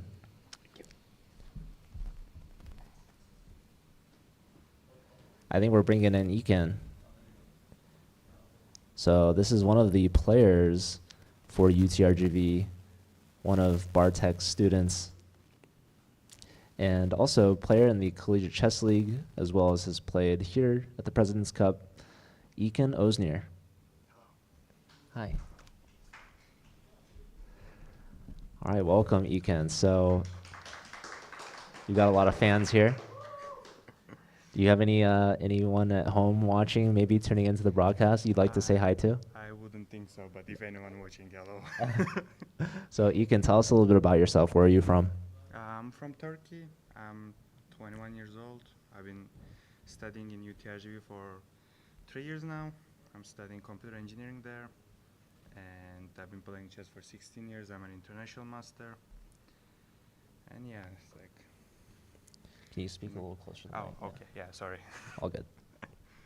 Okay, so you're from Turkey. You're an international master. How long have you been playing chess? It's been like 15 or 16 years, I think. A long time. Okay, and do you plan on getting the GM title soon? Hopefully, I'm trying, but... It's hard, right? yeah. Okay. Yeah, it's definitely not an easy thing to do. I'm sorry, what year are you?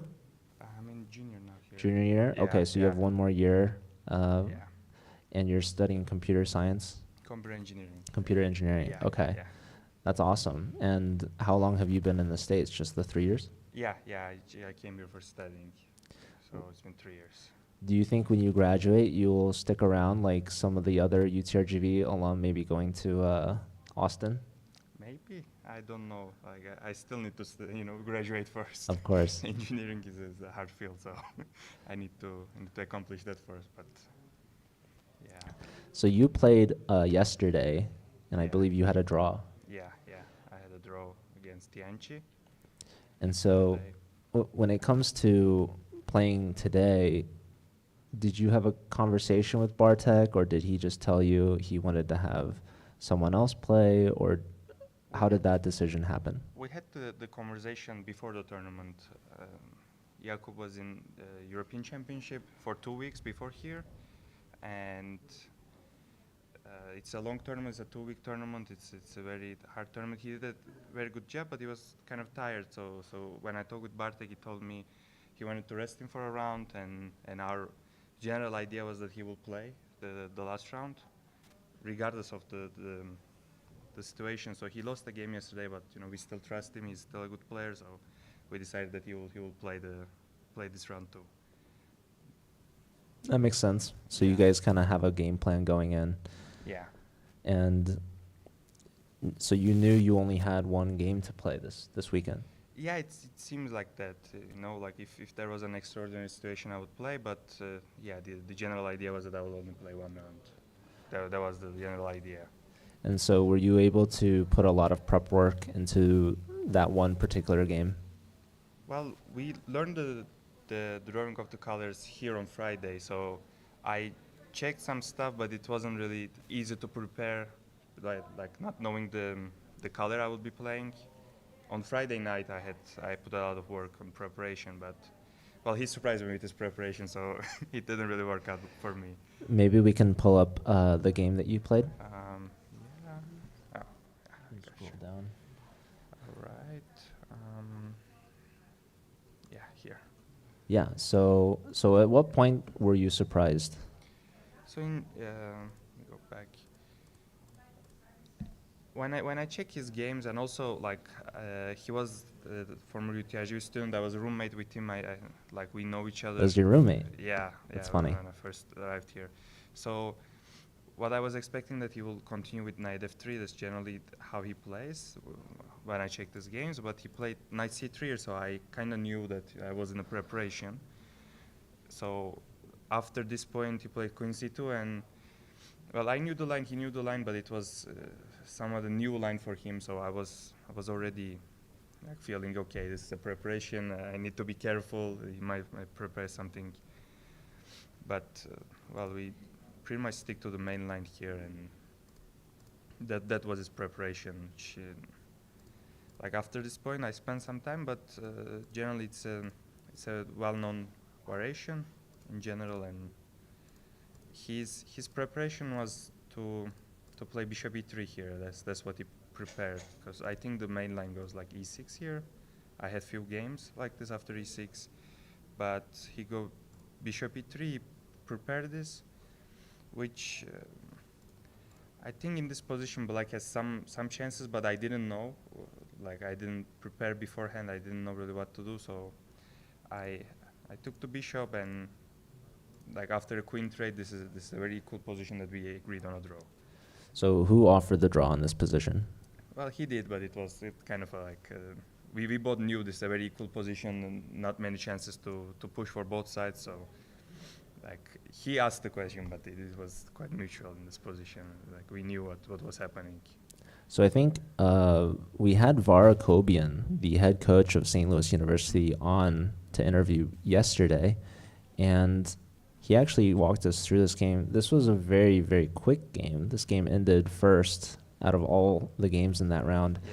He said it was maybe a little early and that there were some chances that this wasn't necessarily such an easy move.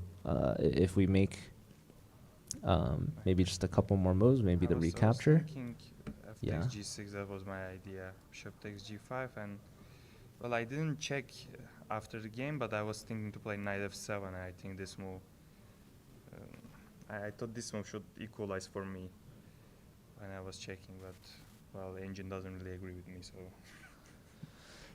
like maybe rook e8 might be a move which also, So yeah, maybe he could have tried this position a bit longer. Yeah. It seems more complex than I thought, honestly.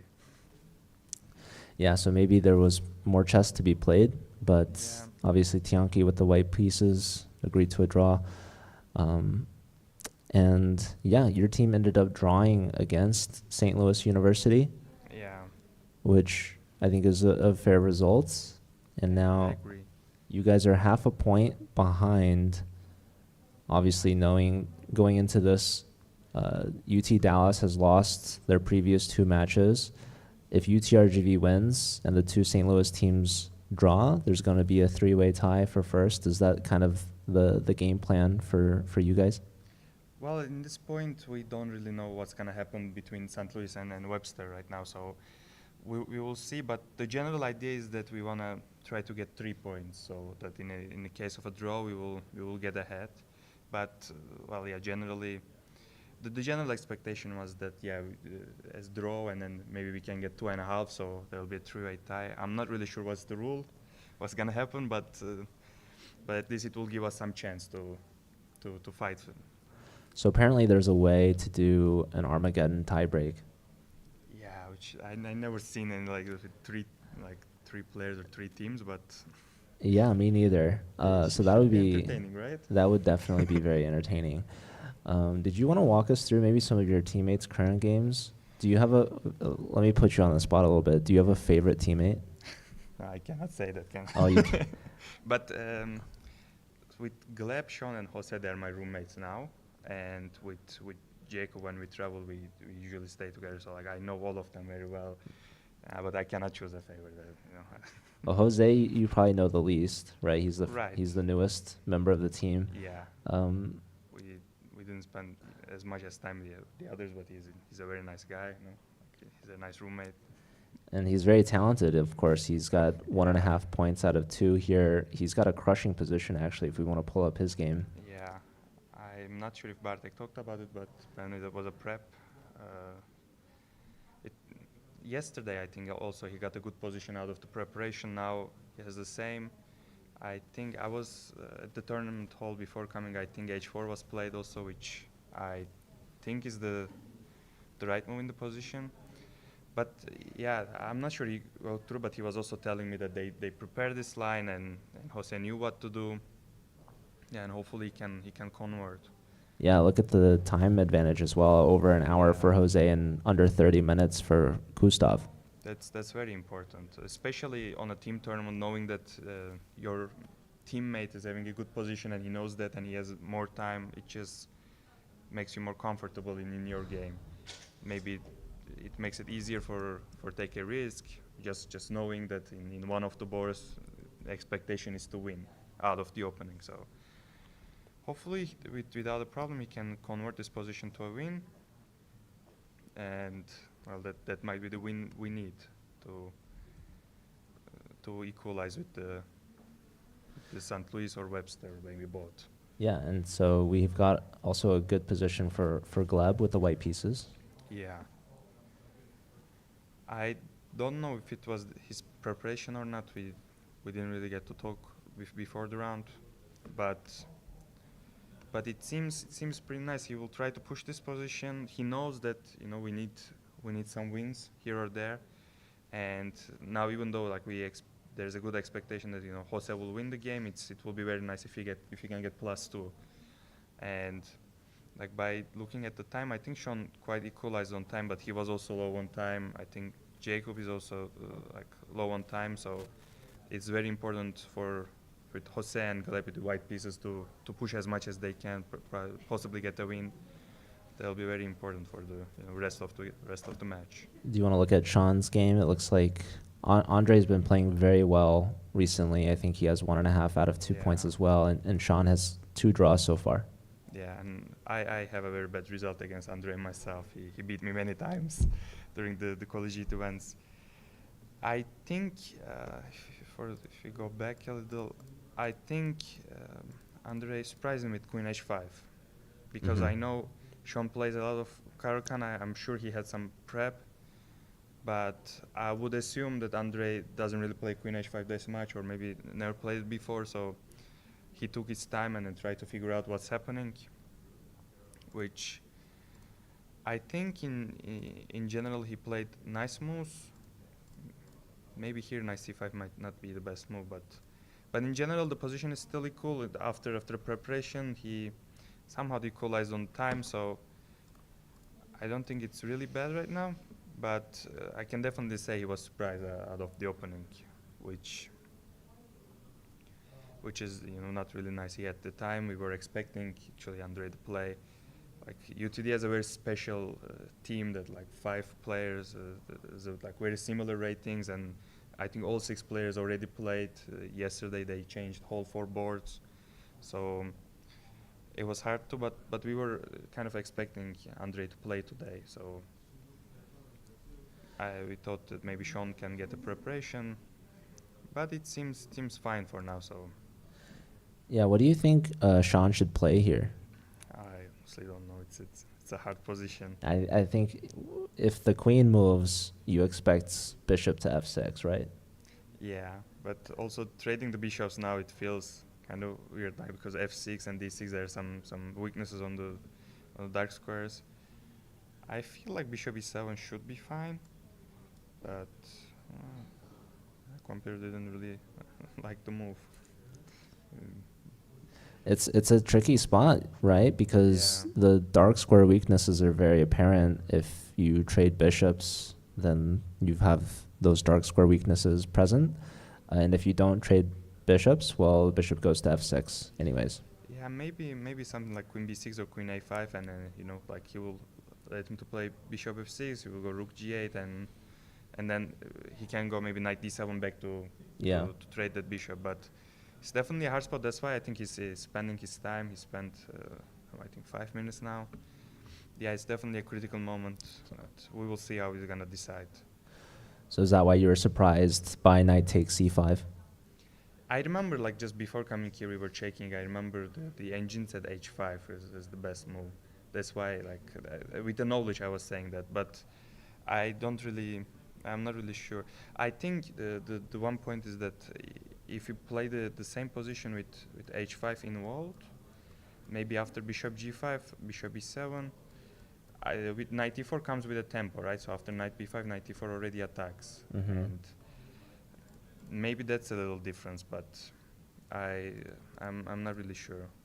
It's just I knew h5 was the move that engine suggested, but this Caro-Kann lines is like you need to be very precise because it's like the development for black is not really there, but the position is solid. So yeah, we will see how Sean will decide on this critical moment. Don't know. He hasn't played yet, so. And then I think your board 4 Yakub. Have we looked at this game yet? No, not. I think so. Aditya has also been playing very well for UT Dallas. I guess those are the only 2 players that have points for them. That's possible. 1.5 points each, right? So. But he's a really good player. I know that they played this year, maybe in Houston, and then Samant actually beat Jakub on a French, I think. So they already played the game. They kind of knew each other. Samant is new in the US right now, but like it's in the UTD. But I think this was Jakub's preparation in general. And well, I see the last move f6 before I come here, so I don't know how it really played out, but I think it's an equal position. It's a very interesting position. I think Samant is quite aggressive. He's trying to win. Like he pushed his pawns g4, f4, which weakens the king, but at some aggressive stance he has. But it's an equal position as the engine suggests. So they have equal times. It'll be interesting to see how it's going to play out and how it's going to continue. Yeah, I think this is a very big game. Obviously, the Texas teams are rivalries. You guys want to get as many points as possible to take advantage of a team that has lost both the matches so far, and Dallas obviously wants to get a win of their own. Like when having a chance, it's like we need to push as much as possible to get the championship, right? It's not every year we have the possibility to do that, but this year we are behind of the St. Louis teams, but we have a real chance. So hopefully it will go our way, so we can actually bring the trophy home. Only down by half a point is really not that much. So, Ekin, it's been great having you. Nice to meet you, and congratulations on all you've done. And I'm looking forward to having you back again in the Collegiate Chess League next season. Thank you. Take care. All right, so that's Ekin Öznur, international master from Turkey, representing UTRGV, board 4 for his team. He played board 3 in the Collegiate Chess League as well, and they ended up in 3rd place this season. And yeah, I think we can have some time with Dr. Alexei Root, who is a teacher here at UT Dallas and also my coworker at chess.com, as well as an organizer for the Chessable Research Awards. Dr. Alexei? Thank you for having me. I'm so excited to be on your broadcast. We're excited to have you. I think a lot of people already know who you are. I don't know if everyone really appreciates just how much work and effort that you're putting in behind the scenes, especially here at UT Dallas. Tell us how much prep has gone into hosting the event this year. Well, of course, shout out to Grandmaster Julio Zadora, who is the organizer of the President's Cup. My contribution has been, along with Graham Cree of Austin, Texas, to develop a website with the history of the President's Cup. Because before we developed this website, you had to search through old Chess Life magazines to try to find out what the results were every year. And now on one web page, you can click on the year, get the round-by-round pairings, the results. So that's a free public website that's linked to from the organizer's page. And I'm also writing a book about the President's Cup. Yeah, that's really exciting. And I think it's really important that we keep accurate documentation of these events. Before you know it, something like the President's Cup, which hasn't always existed, is now a historic annual event. And something that I myself am doing with the Collegiate Chess League is trying to keep documentation of past results, past teams, players, matches, games. And it only started in 2020, but we've already now are on season 10 because we've been doing a couple of seasons every school year. So maybe I could follow suit and learn from you and maybe create a website where we're tracking all of that information. Right now it's just on like a Google sheet that I have. I would advise doing that because my research about the President's Cup, individual organizers, because it has moved around the country, often they would have a web page or website about their year, or maybe they did 2 years in a row. Well, if you go back to those web pages, a lot of times the download buttons no longer work, or the web page isn't supported, or they kind of pasted over the second year's results over the first year's. So it's not permanent. So if there's a way you can create a separate, easy guide to your Collegiate Chess League, I would recommend it. It'll help future historians because it's actually been challenging. And I don't want to take time away from Grandmaster Liam Lee, who's the wonderful coach of Webster. He's, as I'm working on my book on the President's Cup, I rely on players like Grandmaster Liam Lee, who used to be a player for Webster and now is a coach. So he can provide that kind of historical perspective on the tournament. So I'm very grateful to him and to Webster for their support of the book. Actually, I've had help from every one of the universities that's represented here to make the book better. But before I leave, I just want to give a shout out to the Chessable Research Awards, if that's okay. Of course. Okay, so if you haven't applied yet and you're an undergraduate student, graduate student, or faculty member, Chessable, which is part of chess.com, is giving money for chess-themed research.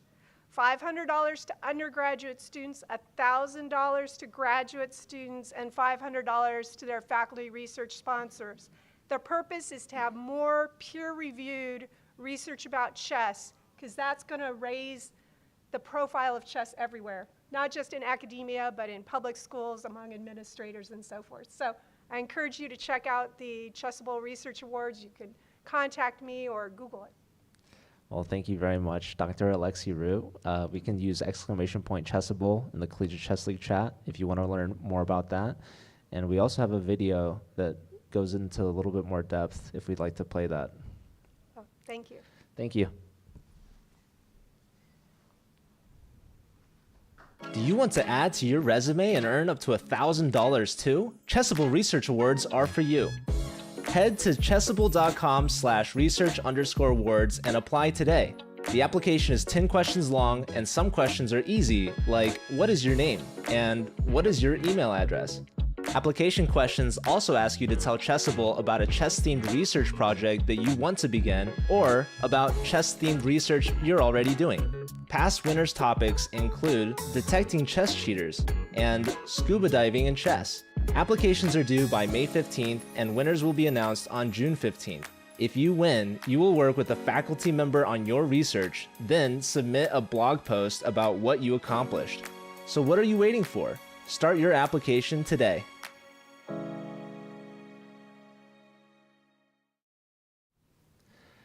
All right, so that was the Chessable Research Awards. Again, exclamation point Chessable in the chat to learn more. But I'm back with welcoming Grandmaster Liam Lee, head coach of Webster. Thank you. It's a pleasure to have you here, to join you. Yes, thanks for joining us.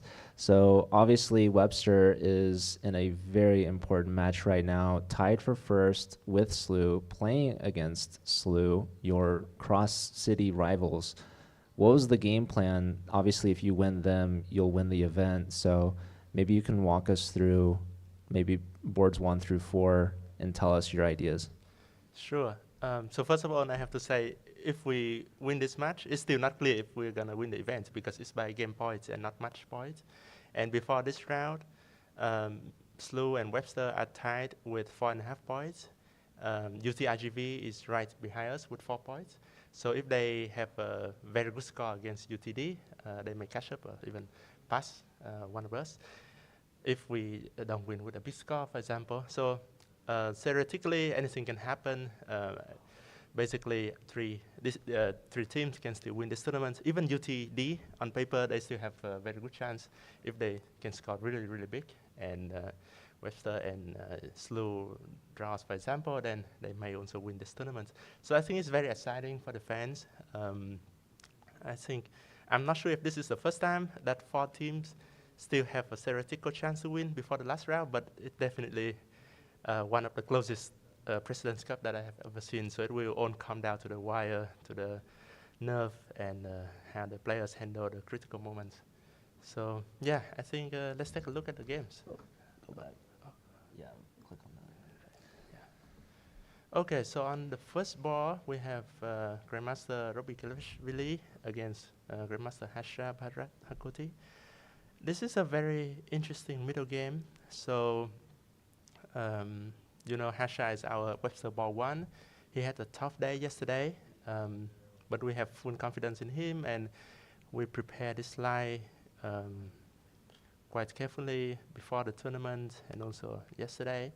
So I think we got what we wanted out of the opening, which is a very fighting game. And the current position is around equal, but I could take black here. It looks a little bit easier because black has clear plans. You can play a5, a4, attacking on the queen side. You can put the knight on f6 or g5. The e5 pawn is well protected. It's very hard for white to get f4 in, and in the endgame, d5 may also become weak. So it's harder for white to come up with a plan. Ideally, white wants to put the knight on e4. And how do you achieve that? You have to either put the knight on d2 or f2. f2 is too far to get there. If you go to d3, probably the bishop can take the knight, and black would be happy. So d2 is the most realistic square to get to e4. So for that, you have to move the queen somewhere, probably e3, then knight d2, or queen f2 and knight d2. But even if you get there, I think black simply play knight f6 or knight g5. And if you go to e4, black takes. So the king side is closed. It's not so easy for white to attack there. On the queen side, I like our chances here. So it's around equal, but I think slightly easier to play for black. And that's a really big deal because Robbie, the top boarding captain for St. Louis University, has been playing so well. He has a perfect 2-0 score, the only player in this event with a perfect 2 for 2. So that's really good that Harsha, with the black pieces especially, has such a playable position here. Yeah, I agree. Robbie is in very good form, and it is critical that we do well in this ball. All right, so we want to take a look at the second game. Yeah. So second game, let's go back a few moves. So, okay, so after queen b3, queen d7 is logical. You have to defend f7. Castle e4, also logical. Knight back. So this Ragozin variation is not very popular. If we go back a little bit, I think this move a5 is already quite rare. Usually people play like DC, bishop f8, a6, this kind of move. A5, I'm not so sure what is the idea of that move because you don't get the b4 square. Normally you want the pawn on a6, so you can take DC and then b5 at some points for black. But here, b5 is almost never playable for black, so the only other plan, logical plan for black here is to take DC and e5, which is what he did. Now f7 is a little bit weak, so ideally black wants to defend f7 with bishop e6, but here it doesn't work because of bishop takes and d5, or d5 right away. So here after castle, because the bishop on c8 is a little bit passive or not ideally placed, he doesn't want to open the position, so he play e4, knight comes back to e1. Now white wants f3 to open up the king side. So black has to act quickly, which I think he did okay with this move a4. But it's a pawn sack, I believe. So white took the pawn. You went knight a5, so you force white to part away with one of the bishops. And now, of course, this rook can swing over to g5 or h5, trying to attack h2. So now the critical question is, what should black do with this rook? You can go to g5, h5, you can go bishop d6, trying to attack on the king side.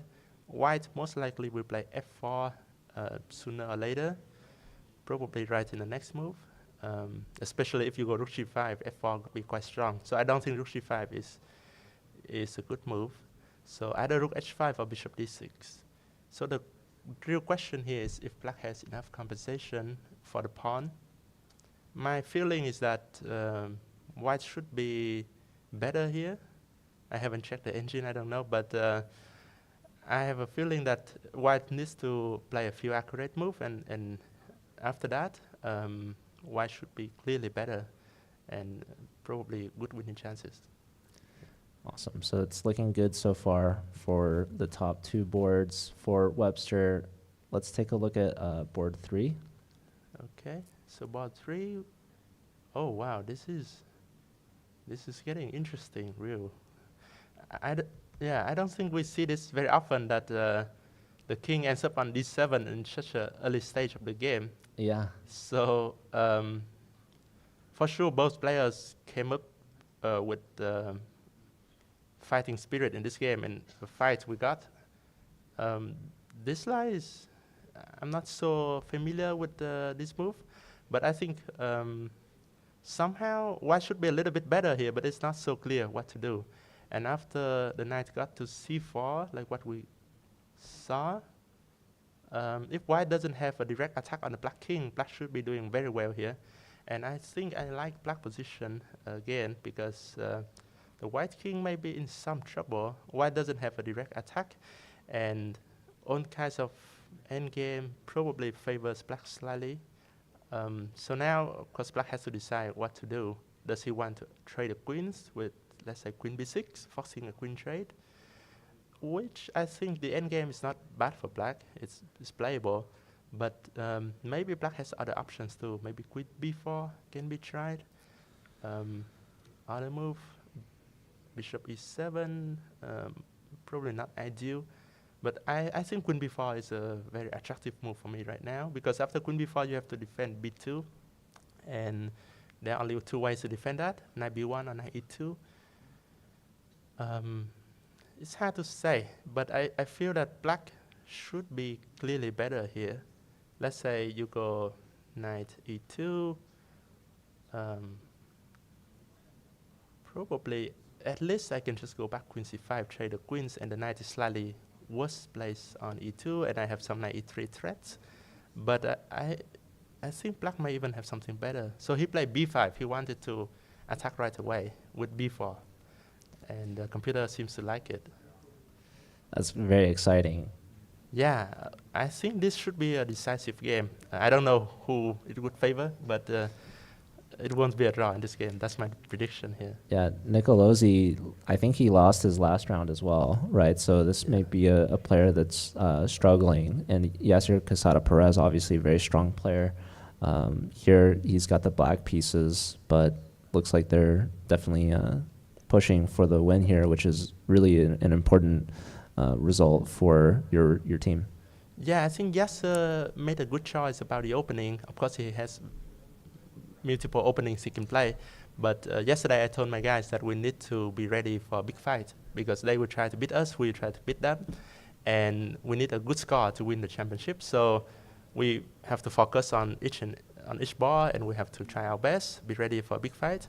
And he's not afraid to fight. You can see that he chose the Sicilian, and this could have gone either way, but I think he's in the driver's seat right now. So you're talking about giving advice to your players. Obviously, before you were the coach at Webster, you also used to compete at Webster. Can you talk to us a little bit about that experience as a player, and maybe how many President Cups you've played in? Yeah, so I was a student at Webster for 4 years, from 2013 to 2017. I played 4 Pan Ams and 4 President's Cup. I won one of them. So it's very nice. I won 4 President's Cup as a player, and I've won 1 President's Cup as a coach already in 2023 when we hosted that at Webster University. And hopefully this will be my second time as a coach. But so far, I mean, in the last 12 years, Webster University has been the top of the collegiate chess teams, and we hope to maintain that position. So when you were a student and a player, your head coach was Susan Polgar? Yes. And at what point did you realize or decide that you wanted to be a coach yourself? I guess after I graduated from Webster, I became, I wanted to focus on my professional playing career, but on the side, I also did some coaching, some players. And when Susan retired in 2021, I was offered this job. That was very unexpected for me, because I wasn't planning on doing it at all. I mean, I didn't think about working at Webster. But the opportunity came, and I couldn't say no. I thought this is my best chance to keep the tradition of spice, of winning at Webster, and passing my knowledge, sharing my advice to my students. So I accepted that offer and have been a coach since then. And how much of Susan's coaching style has influenced you as a coach? A lot, I think. So we still keep many traditions from that time. For example, right now in our training sessions, we have individual trainings, one-on-one, when I meet with each student weekly to work with them, give them specific advice on how to improve their weaknesses, improve their chess in general. And we also have team training sessions where we have a big team gather together and we do some work together. So we work very seriously. The discipline, the training, I learned that from Susan. You have to put in the work, no matter how strong your players are. Some of the players, when they came to Webster, they're already very highly rated. But if we don't put in the work, we're not going to succeed. So we have to make sure that we work harder than everyone, we train harder, and we take every game, every tournament seriously. That's definitely very inspiring. I think a lot of people really appreciate that sort of drive for excellency. And something else that Webster does for chess, not only having your team be so competitive, you also have chess ingrained on campus and culture with the chess minor that you guys provide. Do you want to tell us a little bit more about that? Yeah, so we started a minor degree at Webster University in chess about 3 years ago in 2022. And I believe that was the first time any university in the United States has offered a degree in chess. It has 18 credit hours and has lots of courses ranging from chess and history, chess in business, chess and artificial intelligence. So we covers a lot of interest from students, and it is growing. It is growing here in the United States and also in Uzbekistan, where Webster also has a big campus there. So in the last few semesters, we have been offering chess courses in Uzbekistan, and we have lots of students. All the classes are fully filled, and I estimate between 150 and 200 students each semester. So that's a lot of students taking chess classes. So we hope to grow chess globally as well, and in the United States as well. And I think that will not only help the top players, the GMs, but also the lower rated players, the people who are into chess, and they are also they have other choices, and that can help with their career as well. So chess.com and Webster University partnered recently to help support this minor degree, and we've been giving free chess.com diamond memberships to all the students enrolled in your courses. So if there's any other universities out there that would like to potentially start a chess minor of their own, feel free to either reach out to Webster or chess.com, and we can see if we can help get that going. Yeah, thank you chess.com for that, because I think the students, they really love on the features on chess.com, and it's very useful that we organize tournaments there. We provide the resources for them. That helps with the classes as well, and we're sure that this will keep growing in the next few years. Awesome. So we always appreciate growing the game of chess, especially in a college context. And I guess we have one last game that we haven't checked out yet, the board 4. Yes. So this bar, so on paper you can see this is Slew's weakest bar. Of course, he's not a bad player, but he's not a GM, and he didn't do so well in this tournament so far. In round 1, I think he lost a bad game to Aditya Salmons. So everyone on the other teams know that we need to put pressure on this bar, and that's what we are trying here as well. Emilio, he got a good position from the opening. Now he has the space, he has the bishop pair. Black has a weakness on e6. So it's slightly easier to play for white, but having said that, it's not so clear what should do right now. First of all, black has only one weakness, the e6 pawn. So we need to attack that, but it's easy for black to defend with king f7 and rook on e8. So at some point, I think white has to play c4 and try to play for d5, open up the position for the bishop pair. If white can successfully open up the position, then the bishop pair becomes stronger, and white would be doing very well there. So I think the correct move right now is c4, and then I expect the black knight to drop back to f6, and maybe white can put the bishop on c3 and keep playing maybe double rooks on the e file or on the d file, and at some point try to play d5. So it is harder to play for black because black has to be passive here.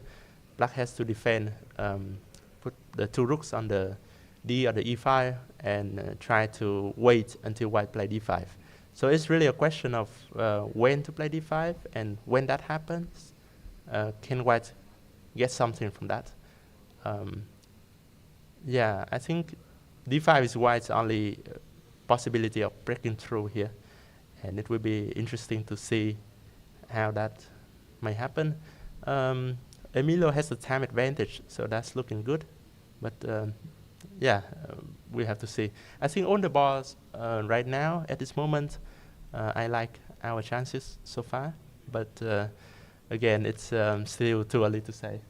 It's definitely too early to say, so anything can happen, but this has to be a dream start, really, for this round, looking at how they've all started so far. Yeah, I agree. I think we couldn't ask for better positions for Webster players. Of course, their job is still to convert, to put more pressure. Eventually, something may happen. But that's stress, right? Sometimes you put maximum pressure and your opponent cracks and they make mistakes and then you win.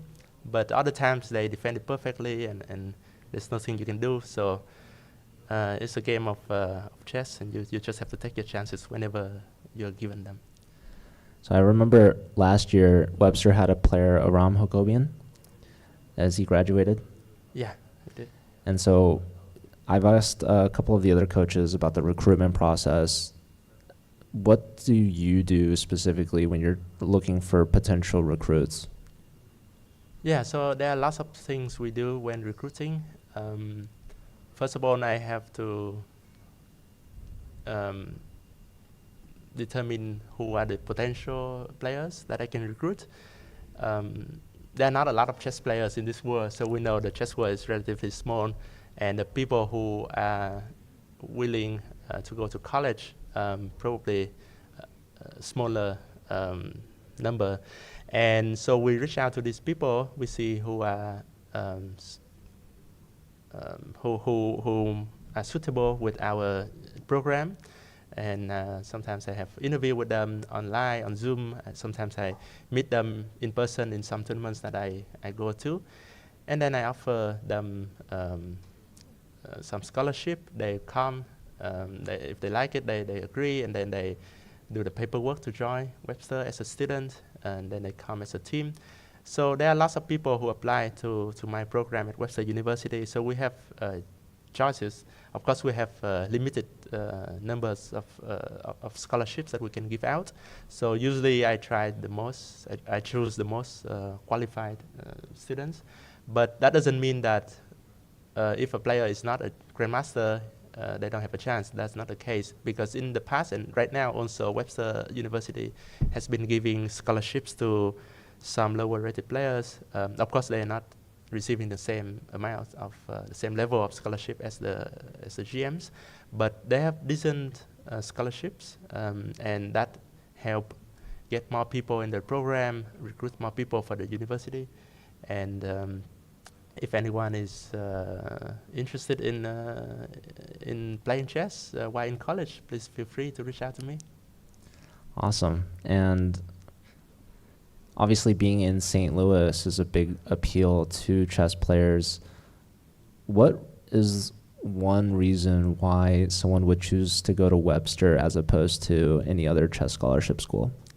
Right. That's a good question, because at this time, I think there are lots of schools that are giving out scholarships, very competitive scholarships. And I believe one thing that really differentiates us with other schools is our training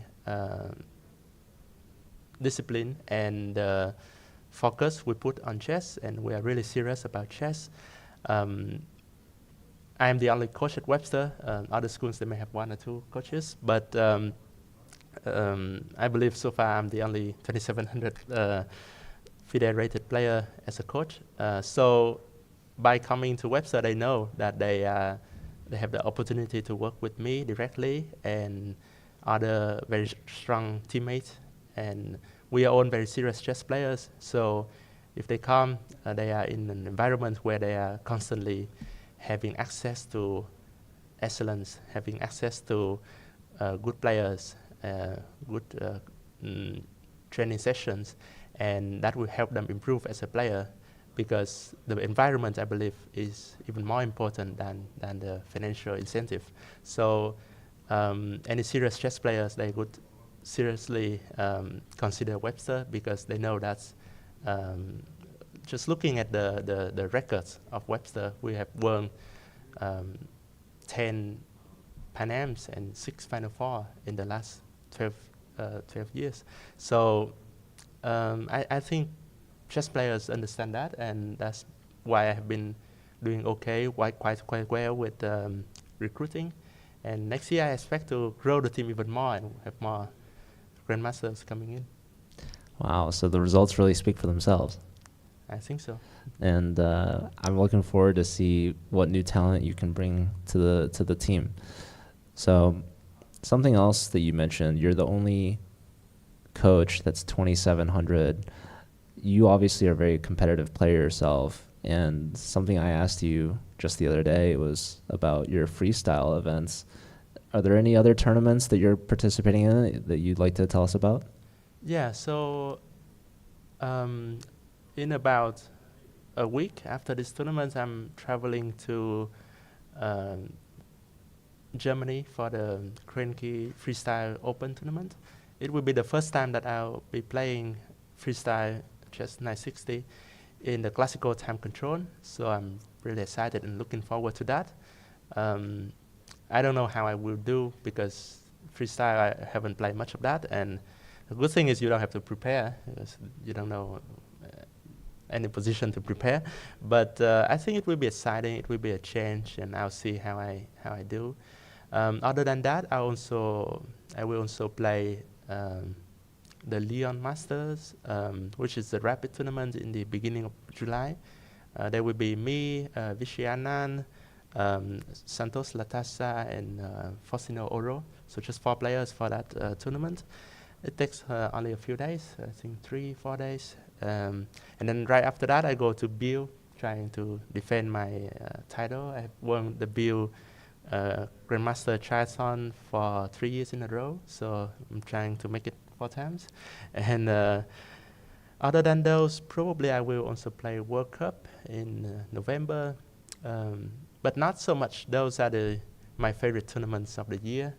Other than that, I focus more on coaching nowadays, and I try to plan my playing schedule around that, because I enjoy playing still. I think I still love the game. I still feel like I learn a lot from each game, and I can still improve. So that's why I'm playing. And also another reason is when I go to tournaments, it's also a good place to recruit other students. No better place to meet your potential students than in a big open tournament, for example. So I'm excited to go there, and hopefully I'll do well on the bar as well as recruiting.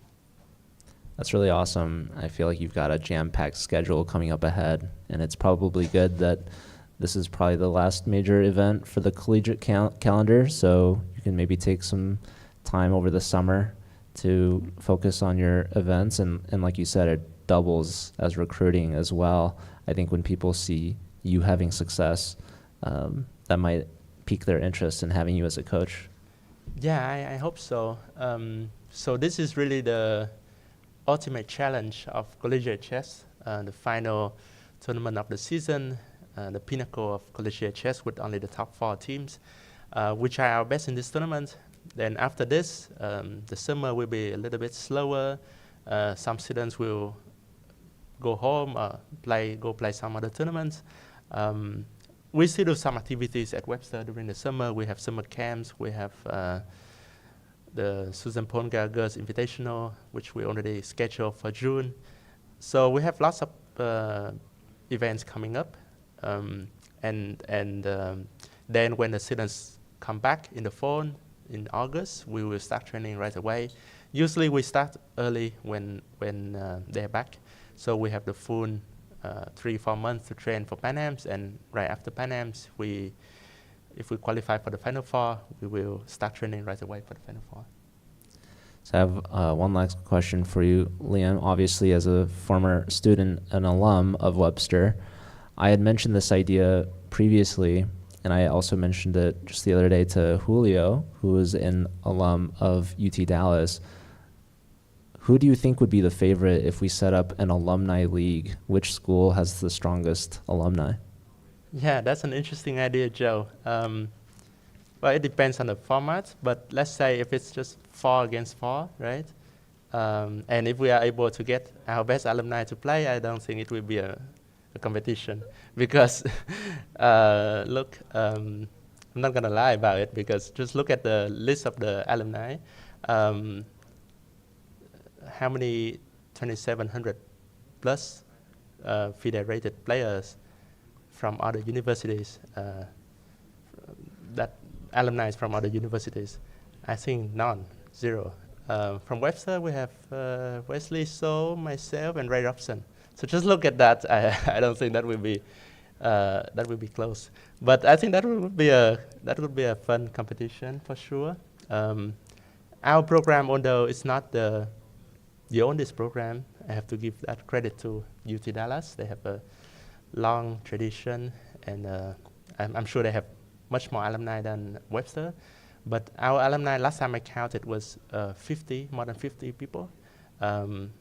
They are some of the best chess players in the world, and we are very proud that we helped them get to where they are now. And hopefully they will continue to improve, and we will have more and more alumni who will succeed, not only in the chess world, but in whatever field they decide that they want to work on. So were you teammates at the time with Wesley and Ray? Yeah. So Wesley and Ray, they joined 1 year before me, 2012. I came in 2013. So we were there together for, Wesley were there for 2 more years. Then after that, Ray was there until 1 year until I left. So I was there for 4 years, and Ray was there for 6 years. So we are very good friends, and we still are closely in touch with each other. And it's nice to see them doing quite well in chess nowadays. And I'm rooting for them whenever I see them playing tournaments, rooting for the US team in Olympiad, for example. And I think you mentioned earlier about chess in St. Louis, because St. Louis has really been the hub for chess players. And I think it's really nice that although Webster University is not affiliated with the St. Louis Chess Club, but we benefited from being close to the chess club and having many talents wanting to come to St. Louis.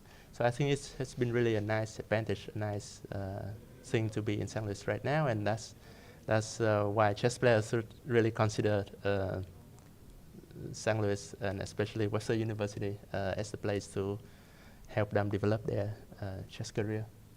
So if we started an alumni league, would you get back in touch with Wesley and Ray and say, hey, let's get the team back together? Yeah, definitely. You'd play with them? Yeah, for sure. Okay, and then you could maybe beat up on some of the other schools. Yeah, I would love to see that. But yeah, Liam, thank you for your time. Really appreciate having you. And good luck to your team. It looks like they're in a good position. Okay, thank you, John. We'll see how it goes. All right, take care. All right, well, with that, I think we can maybe take a break, maybe take a live look at the playing hall, see where the players are, and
Interesting developments. I would say we should look at, yeah. So basically, Daryl, if you want to bring us back to the interview scene, and then we'll go to the boards.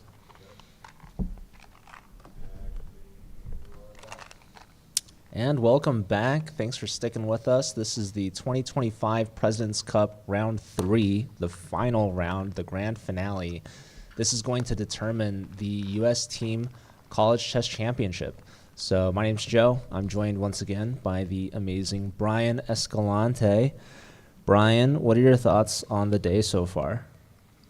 I don't think I can say I'm so shocked, because this is what tends to happen in chess. But as I was saying before, I thought from the start of the match that Zhu was the clear favorite to win today. And now suddenly I think the tables have turned. Now it's Webster, the one who is on the lead. This happens in chess. It's actually, I would say chess is a merciless game. There's no mercy, in the sense of you can play 20 good moves and then suddenly one single mistake and you can either be drawing or even losing. And I think that's because it's a constant fight, you know? And that's what's going on today, I think, between the match between Webster and Slew. Yeah, so to give some context, yesterday we saw Slew and Webster take the initial lead. They're tied at 4.5 points each, but UTRGV is not that far behind them, only a half point back with 4 points, and UTRGV is playing against UT Dallas, who has struggled in the first day with only 3 points total. So maybe we can take a look at these games here. We want to focus on this top match between the two St. Louis schools. Definitely. Webster and Slew, and so let's just start with board one here. We've got Robbie, who's been lights out, a perfect 2-0 so far, and he also has the white pieces. Harsha, who's been struggling, he's 0 for 2, but looks like he's holding his ground for now. Yeah, Harsha has placed all his pawns in dark squares, the opposite color his bishop, therefore he has no weaknesses. Definitely the bishop on b5. It's a better bishop than the one on g2. Ideally, Robbie would like to trade this one. But in general, I will say that here Harsha is the one who is playing for the win. And that's a great outcome, taking into consideration that Robbie scored 12-2 yesterday, and also he had the white pieces again. So I think this is looking pretty good for Webster. Now on board 2, who do we have, Joe? Board 2 for Slew is Dambasurin Batsurin with the black pieces against Lazaro Batista. And maybe we can go back, because when I was looking at this game with Webster's head coach, Grandmaster Liam Lee, it looked like Lazaro Batista actually was for choice. Let's take a look at it. So bishop takes c4, e5. You tell me which moment you were looking at with Liam. Was it here? No, it was a couple moves later. There was this a4 pawn sacrifice. Here. And then Black managed to get a bishop pair for it. Right. Black activates the rook, and this was the last that we saw. Pretty interesting idea. Giving the pawn and then transferring the rook to the attack. Even though the engine might not agree with it, I think it's something to consider, definitely. And from a human point of view, you know, from suddenly being a little bit worse to putting practical problems to your opponent does play a huge role, especially in these games, you know, where there's a lot of tension. Like they all know that every single point will define who's going to be the champion. So I think from a human point of view, this idea of rook a5, rook h5, it puts a lot of pressure on Lazaro. And actually, right away, he made a mistake, actually. Because once again, I'm telling you, it's always pretty easy to say, oh, but he was better with this other move. But then when you're sitting on the board, you know, you don't know the evaluation. All you see is like a rook has switched from one side of the board to the other, and now it's going to attack you, and suddenly you start seeing all sorts of trouble for white. And that's why he played bishop e2 to kind of help in the defense. Knight g4, the knight joins the attack, and h3. And here, Dabasuri, I'm pretty sure he saw this in advance. He played the move queen d6, and basically with this move, it makes the knight untouchable, since if he were to take it, then it will be checkmate. And this just leaves white with a constant pressure on the king side, since now he's forced to take after bishop takes, rook d2. Now black could, if he wanted to, take on h3 and probably has promising attack, although white might be able to defend her. But even just going back with the bishop, even though he's a pawn down, you can compare black pieces how harmonious they are. Let's say bishop d7. You have this pawn e4, which is pretty annoying for white in the sense that the knight on e1 has no good squares, at least in the short term. Then you have this constant target of h3, which could potentially be an object for sacrifice with the bishop, or even something like g5, g4. And in general, it feels like the white pieces are a little bit far away from the action that's going on the king's side. What are your thoughts here, Joe? I definitely agree with the harmony of the black pieces. Black has the luxury of potentially sacrificing, or they can pull back and maintain that threat in the long run. White's going to constantly be on their toes, not knowing when the sacrifice will be made, if it will be made, and how to deal with it at any time. And black also has the luxury of time, of maybe pushing the g-pawn and getting the attack going in many different ways. However, I do want to point out, Batsurin has less than 10 minutes. Lazaro Batista has over 25 minutes. So this could be a case of some severe time pressure coming up. And he did take on h3. Look at that. So Batsurin has just played his move, his sacrifice, and this is why he's taken so much time. You want to make sure that it works out.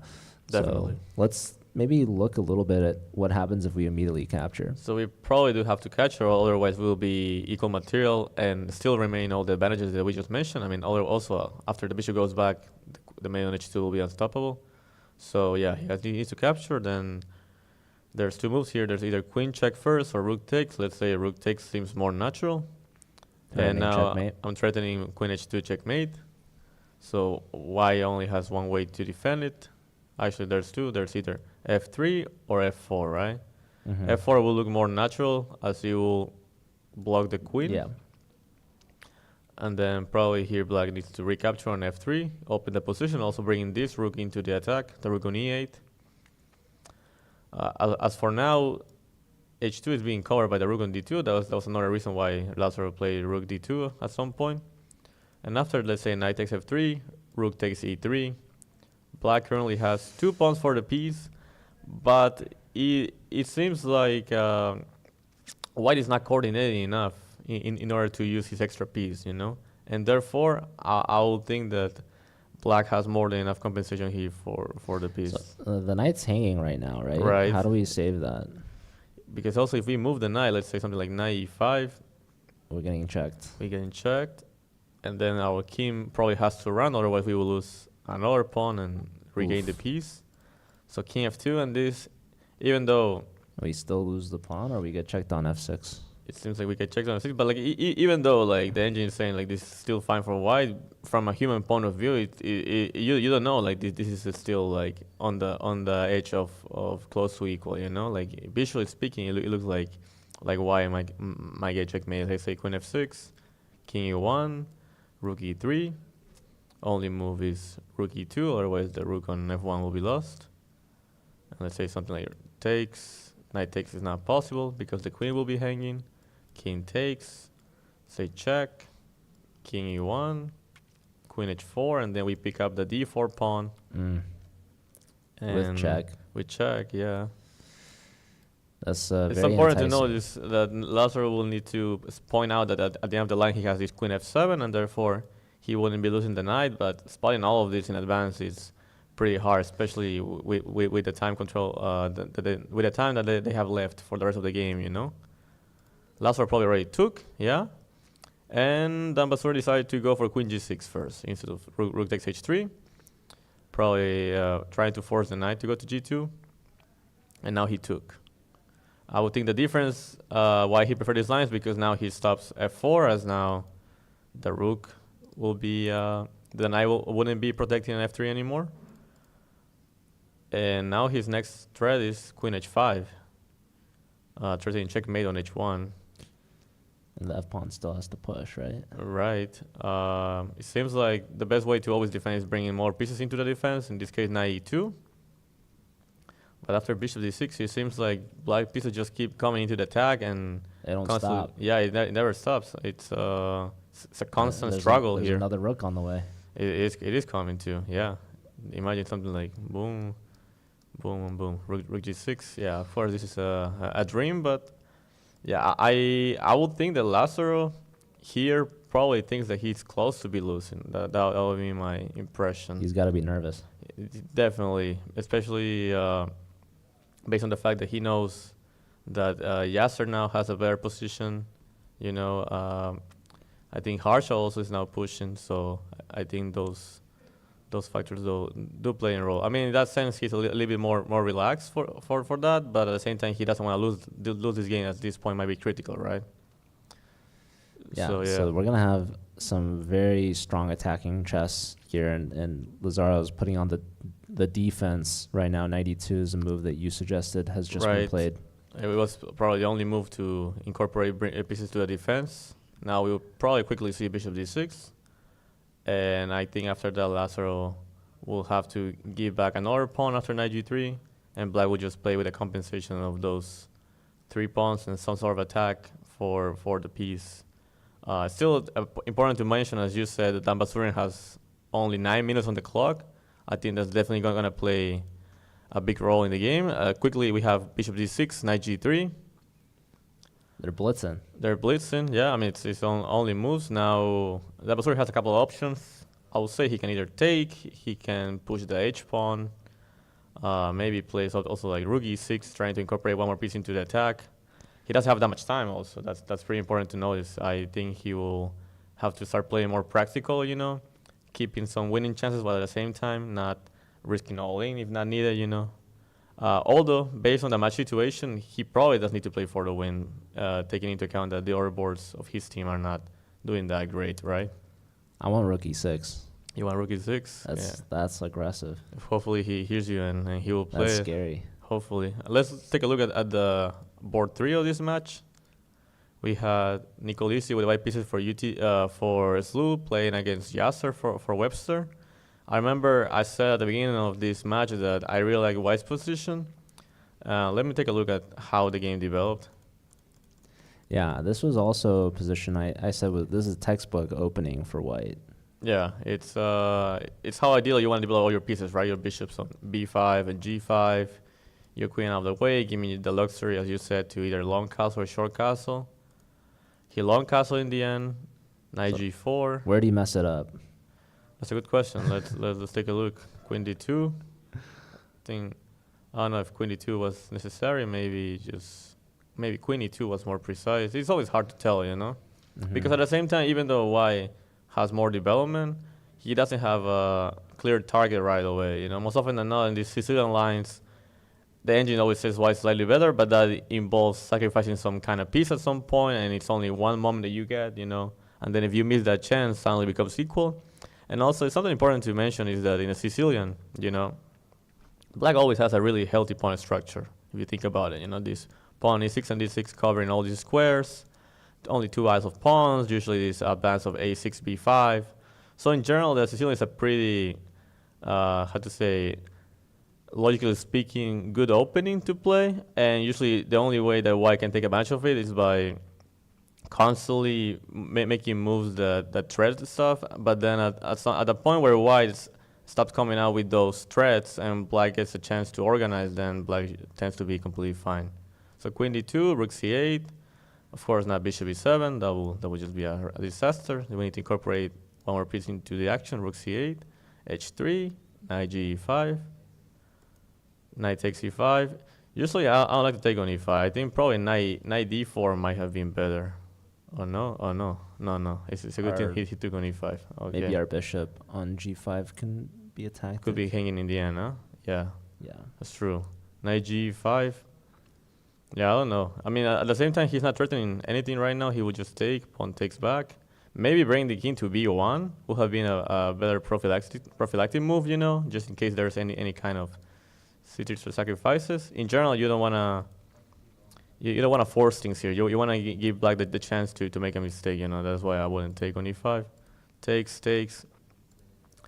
And yeah, even though visually speaking, you might think, oh, the king is in danger now. There's actually no clear way to get to it. It's pretty safe on d7. Now the knight is jumping to c3. This bishop might be hanging some lines after knight c4. And suddenly, out of nowhere, black's the one in charge here. That's why, yeah, probably king b1 would have been a better prophylactic move, you know, against this sort of ideas. Imagine the same line. Knight takes, pawn takes, something like knight e5.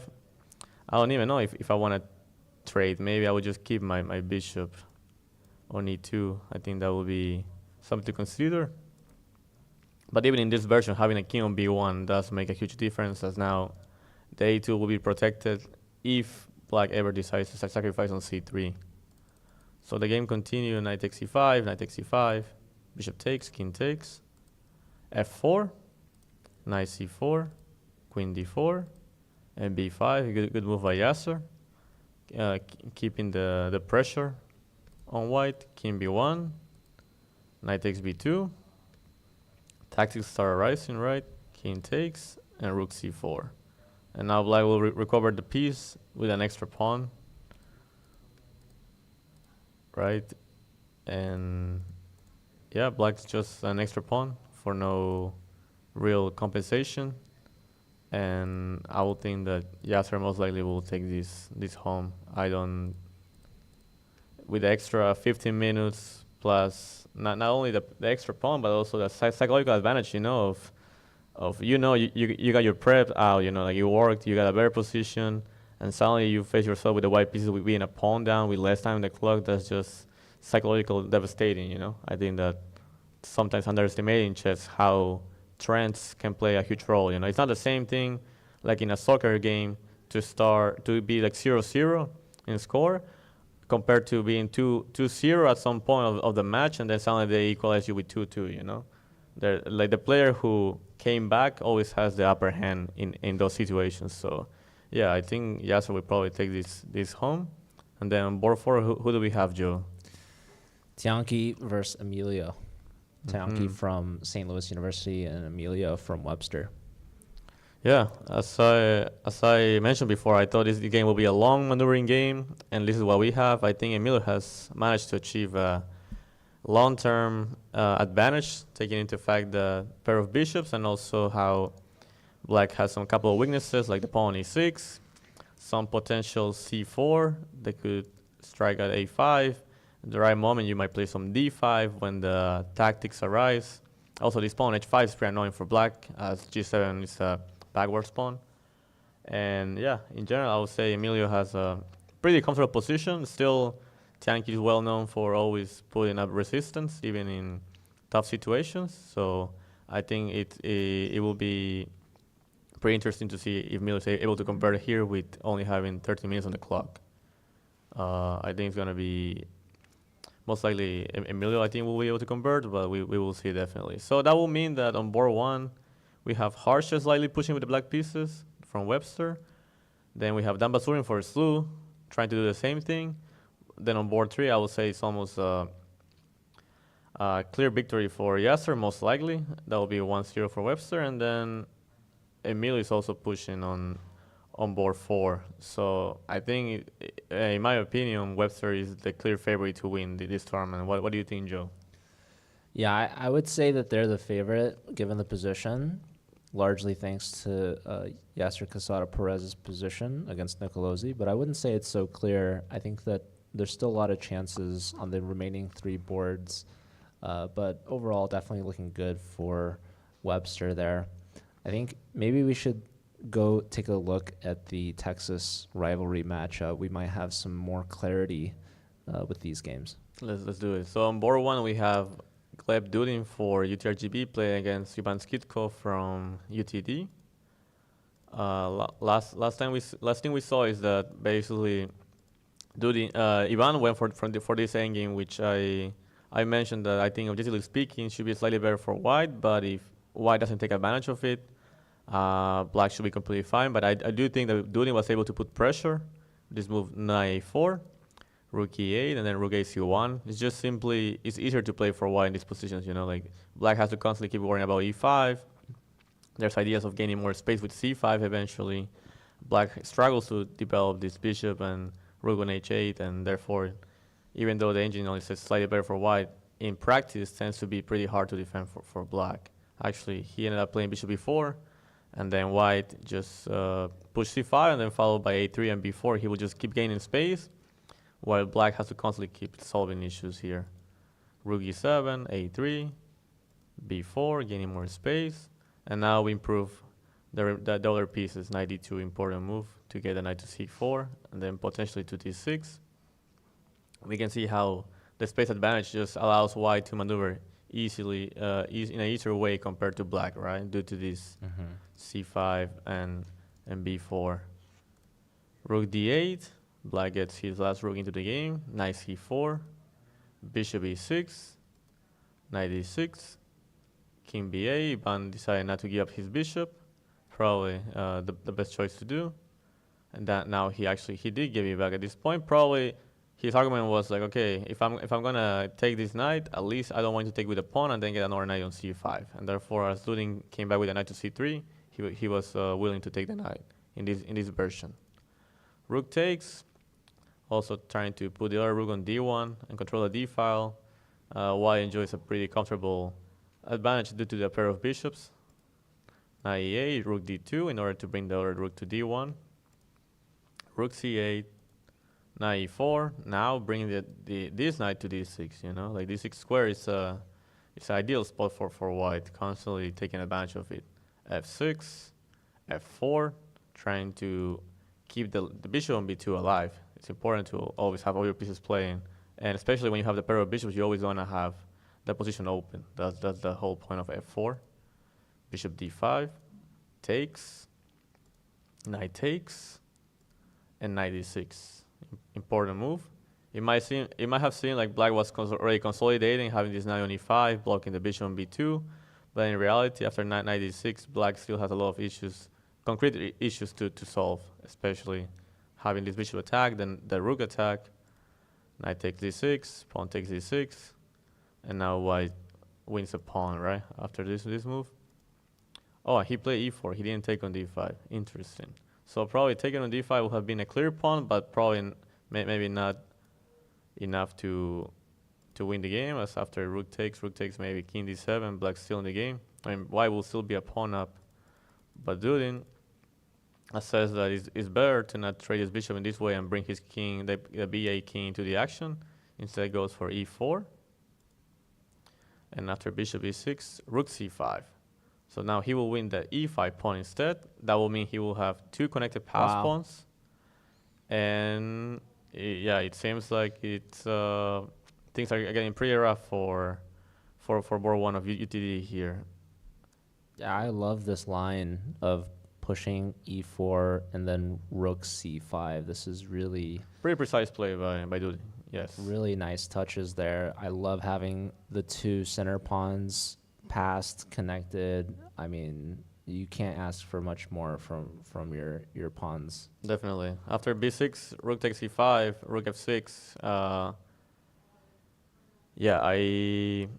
I think it's gonna be pretty hard to hold this, taking into account the amount of time Dudin has. 14 minutes should be more than enough. There's also no risk for white. This person is risk-free. You know how sometimes one side has an advantage, but then they need to worry that they might get checkmated, or maybe they need to coordinate its pieces. In this case, white pieces are coordinated. He has a pass pawn, no weaknesses. So I think Dudin should be able to convert this. Hopefully, Ivan finds a way to complicate the game in time scramble. That will be the main goal. But yeah, I think Dudin most likely should win this game. Let's go to board 2.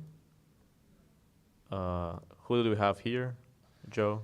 We've got Sean Rodriguez Lemieux from UT Rio Grande Valley up against Andre McAvey from UT Dallas. McAvey having 1.5 points, which is half of Dallas's total points, and Sean having 2 draws yesterday with the black pieces here today.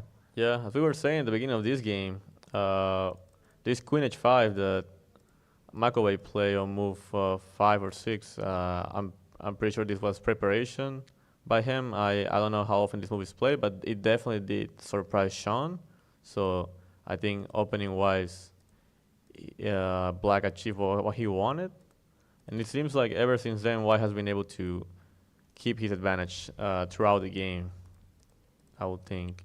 After training the dark square bishop now, having this pawn on e5 plays a huge role. Having Black play this pawn on g6, right? These squares on f6 and d6 are always targets for White to take advantage of. Getting a knight there will be amazing. And in general, just White holds a long-term advantage having control over the dark squares, basically. Bishop e5, bishop d7, short castle. There's no need for long castle, as maybe we can be in trouble later on with the rook on ca and some sacrifice on c3. It's better to just short castle and keep the long-term advantage. Short castle, rook fe1, important to overprotect our main asset in the position, e5. Rook ac8, h4, always useful move to have in this sort of position. When you have a pawn g6, you want to be able to take advantage of that weakness created and play h5, maybe even sometimes h6. Sean didn't like allowing the pawn to get to h5, therefore he plays h5 himself. At the same time, that creates more weaknesses, right? Every time we push a pawn in front of our king, we allow for more targets. Queen f4, king g7, rook a d1, completing the development of all his pieces. And now knight b8. Sean understands that he's lacking space, therefore he needs to start trading pieces somehow. Otherwise, he might just get crushed in the long run. Bishop f1, good move. I would say important concept to know is whenever you have more space, don't allow your opponent to trade pieces that easily. Keep as much as possible. Of course, there are some exceptions, but let's say as a general rule, that's what you should try to achieve. f5, Sean just wants to close the position, and if White were to take on f6, then he will take back with the rook. I think this, or with the queen, I assume, based on what the engine is saying. I think this also would have been a good choice, taking into account the fact that now e6 becomes a new target, d5 also. He probably considered that there's no need to open the f5 for Black and just keep the rook on fa passive. And that's why he decided to keep maneuvering with the knight on d2. I think I will have taken on f6. But this also looks like an advantage for White. Bishop e5. Sean needs to trade more pieces. Knight e4. Rook takes. King takes, as the rook is ideally placed on e1. Knight c6, c3. Apparently the engine didn't like this move. The question is why? It looks like a pretty healthy move to me.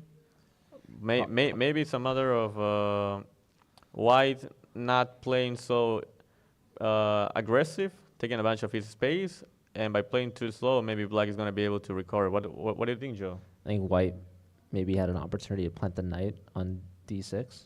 You mean knight b5 here right away? Yeah. Yeah, it seems like it, yeah. Then knight d6, followed by probably c4, trying to finally open the position, having these rooks placed on d and e. Maybe would have been a better way to proceed. Maybe the time of slowly playing, just keeping your advantages already passed, and it was time to take action, take advantage of this pawn on e5, right? Maybe that's why c3 is a little bit too slow. Knight e4, knight g1, trying to kick out this knight and probably bring the knight back through h3 and then g5, which will pressure on e6. So that's why Sean took. Rook takes. You don't want to allow this rook to infiltrate to the c file. Rook takes, and b5. Sean understands that he needs to create counterplay no matter what. If he just waits passively, White is gonna get all he wants with kicking out the knight h3, knight g5, and so on and so forth.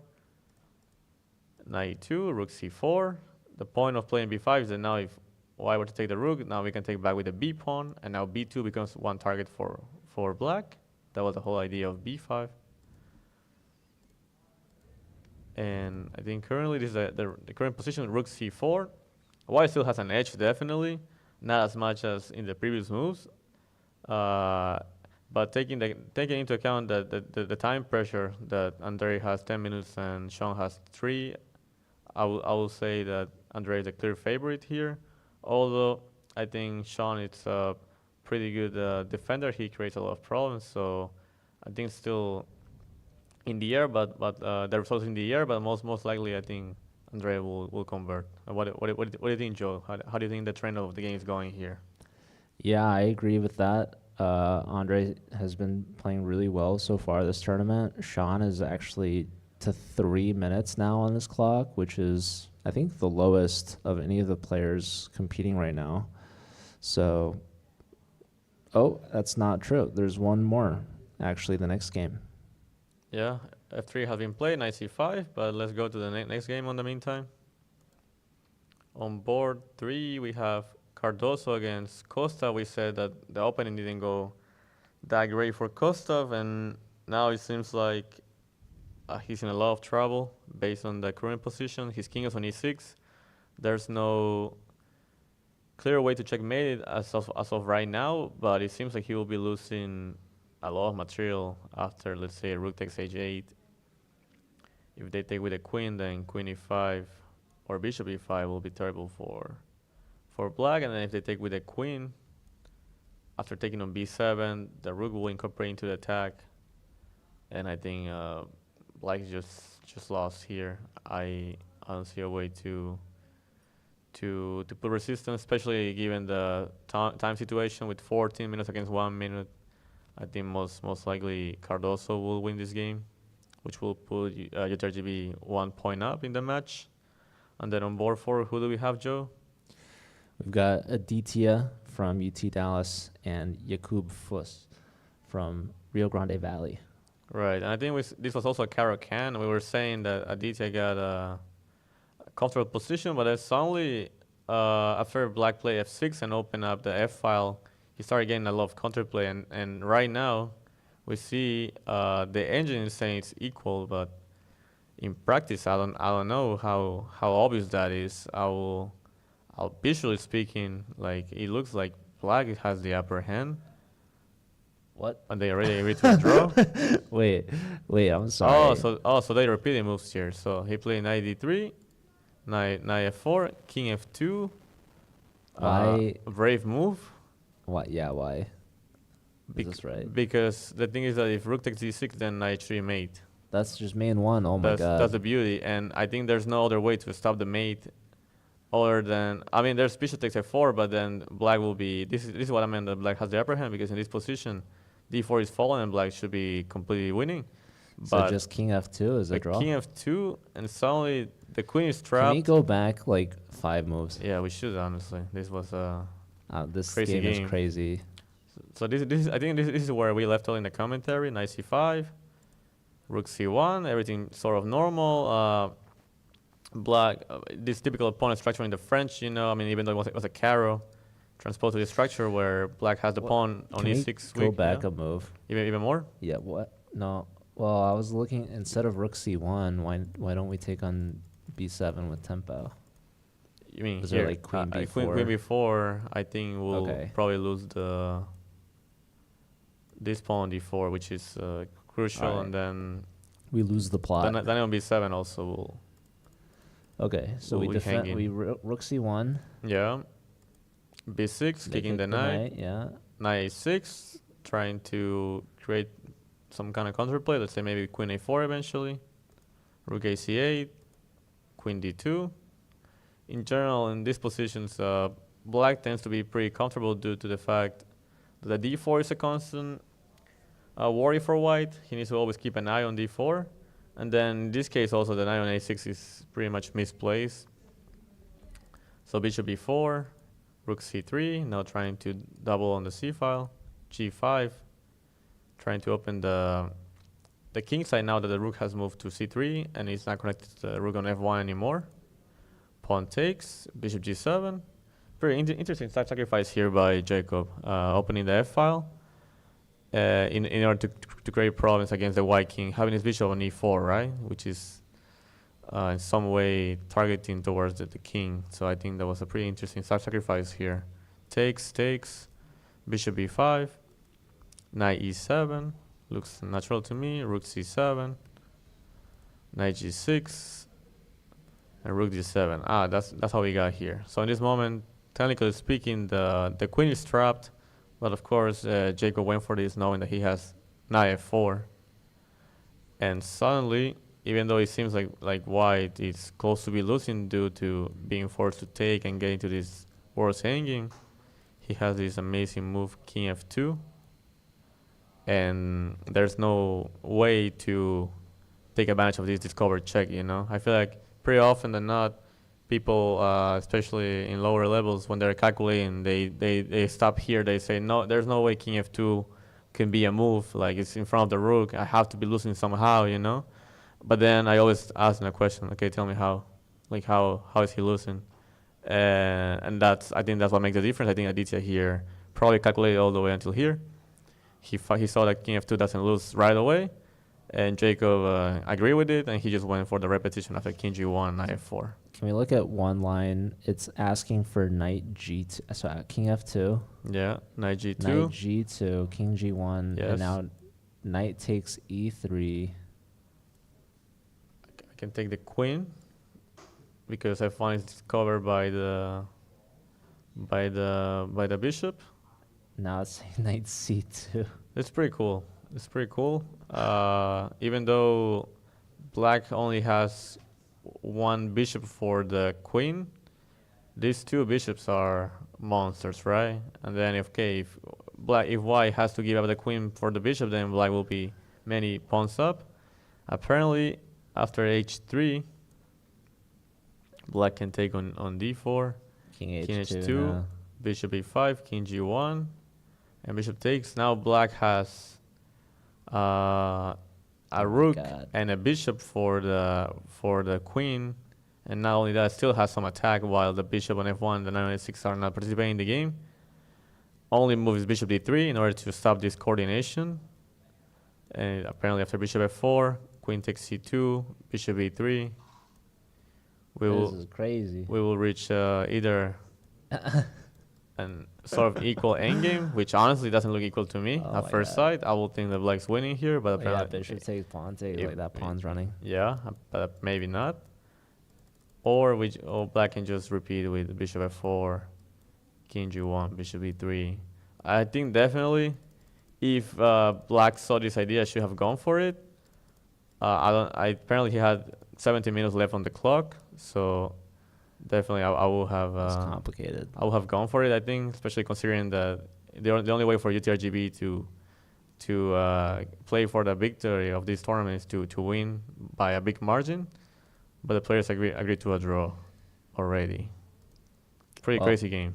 Yeah, Aditya has been playing well, so draw maybe not the worst. Good tournament, result. 12-3. Yeah, I think it's a solid result for Aditya, especially Yeah. taking into account his Oh. first year, you know, playing a Final Four. Is that another result that we have? Cardoso already won, as we mentioned. Kostov just resigned after rook takes, knight takes, g4, bishop g6, bishop h3. Just either we lose to the Oh, queen man. or it gets checkmated. So yeah, It's brutal. it was time to resign.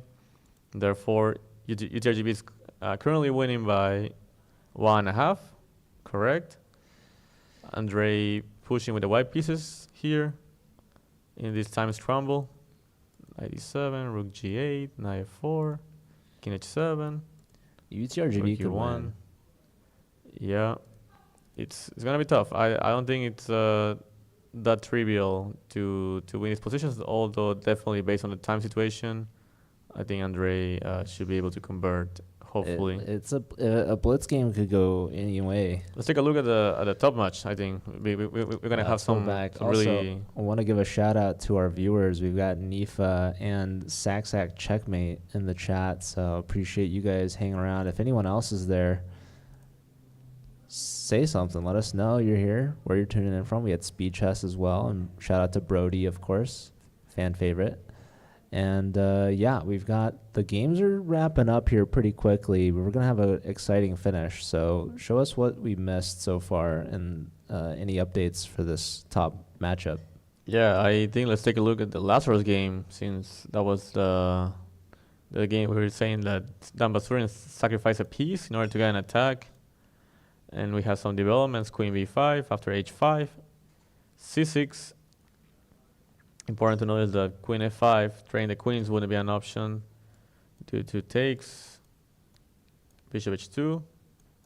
And suddenly after g6, let's say the knight is trapped. There's no good square for the knight. After, let's say, knight h4, he can just regain the piece like this. Mm-hmm. That's why Lazaro played queen takes b7, threatening queen d7, for example, sometimes attacking all the pieces. H4 anyway. And now he took on c6. Mess. Big mess. Apparently the only way was to play queen d7. This is forking the rooks, right? Which is not intuitive at all, I will So say. you could play rook e6, you block the rooks, yeah. And then take on h4. The difference being that with the queen on d7, after rook takes h4, you have queen d8. Compared to having the queen on c6, you don't have That's a this fork. extra option. Yeah. That's why queen d7 was more precise. Wow. So Lazaro missed the opportunity here. Grabbed a pawn. It's tough. I mean, with time control, with its time control, you know, the nerves, seeing how your teammates are doing well, but you know, if you lose, you might make them a little bit more nervous. Yeah, it is rough to find the good moves in these situations. Yeah, Queen rook c6. e6, lining up discoveries. And now it's Lazaro's move to go. He has 2 minutes against 4 minutes. I think most likely than not, I think Lambasurian will take this home. Oh my gosh.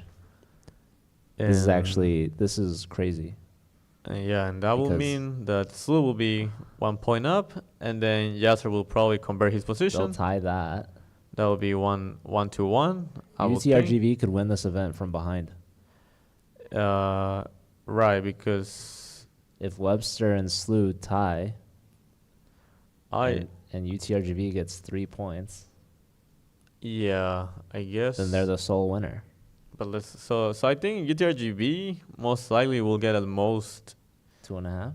No. 3. Three? 3 if They Sean could get three, Sean yeah. is able to draw. You know, they will Yeah. get 3-1. If Sean loses, then they only get 2.5. And So the city of that St. shouldn't be Louis enough. is rooting for Andre. Right. So in that way, UTRGV doesn't get for the first place. Then let's see at Robbie. How is Robbie doing? Yeah, I think most often than not, I also think Harsha should be able to convert this with the extra pawn. And it's not only an extra pawn; it's also like he has 2 pass pawns, the E and H pawn. Not only quantity, but also quality. Oh yeah, there you go. Throwing some bars right there, some phrases. And then Lazaro will probably lose, Just will probably win. And then it will be up to Emilio, I will say.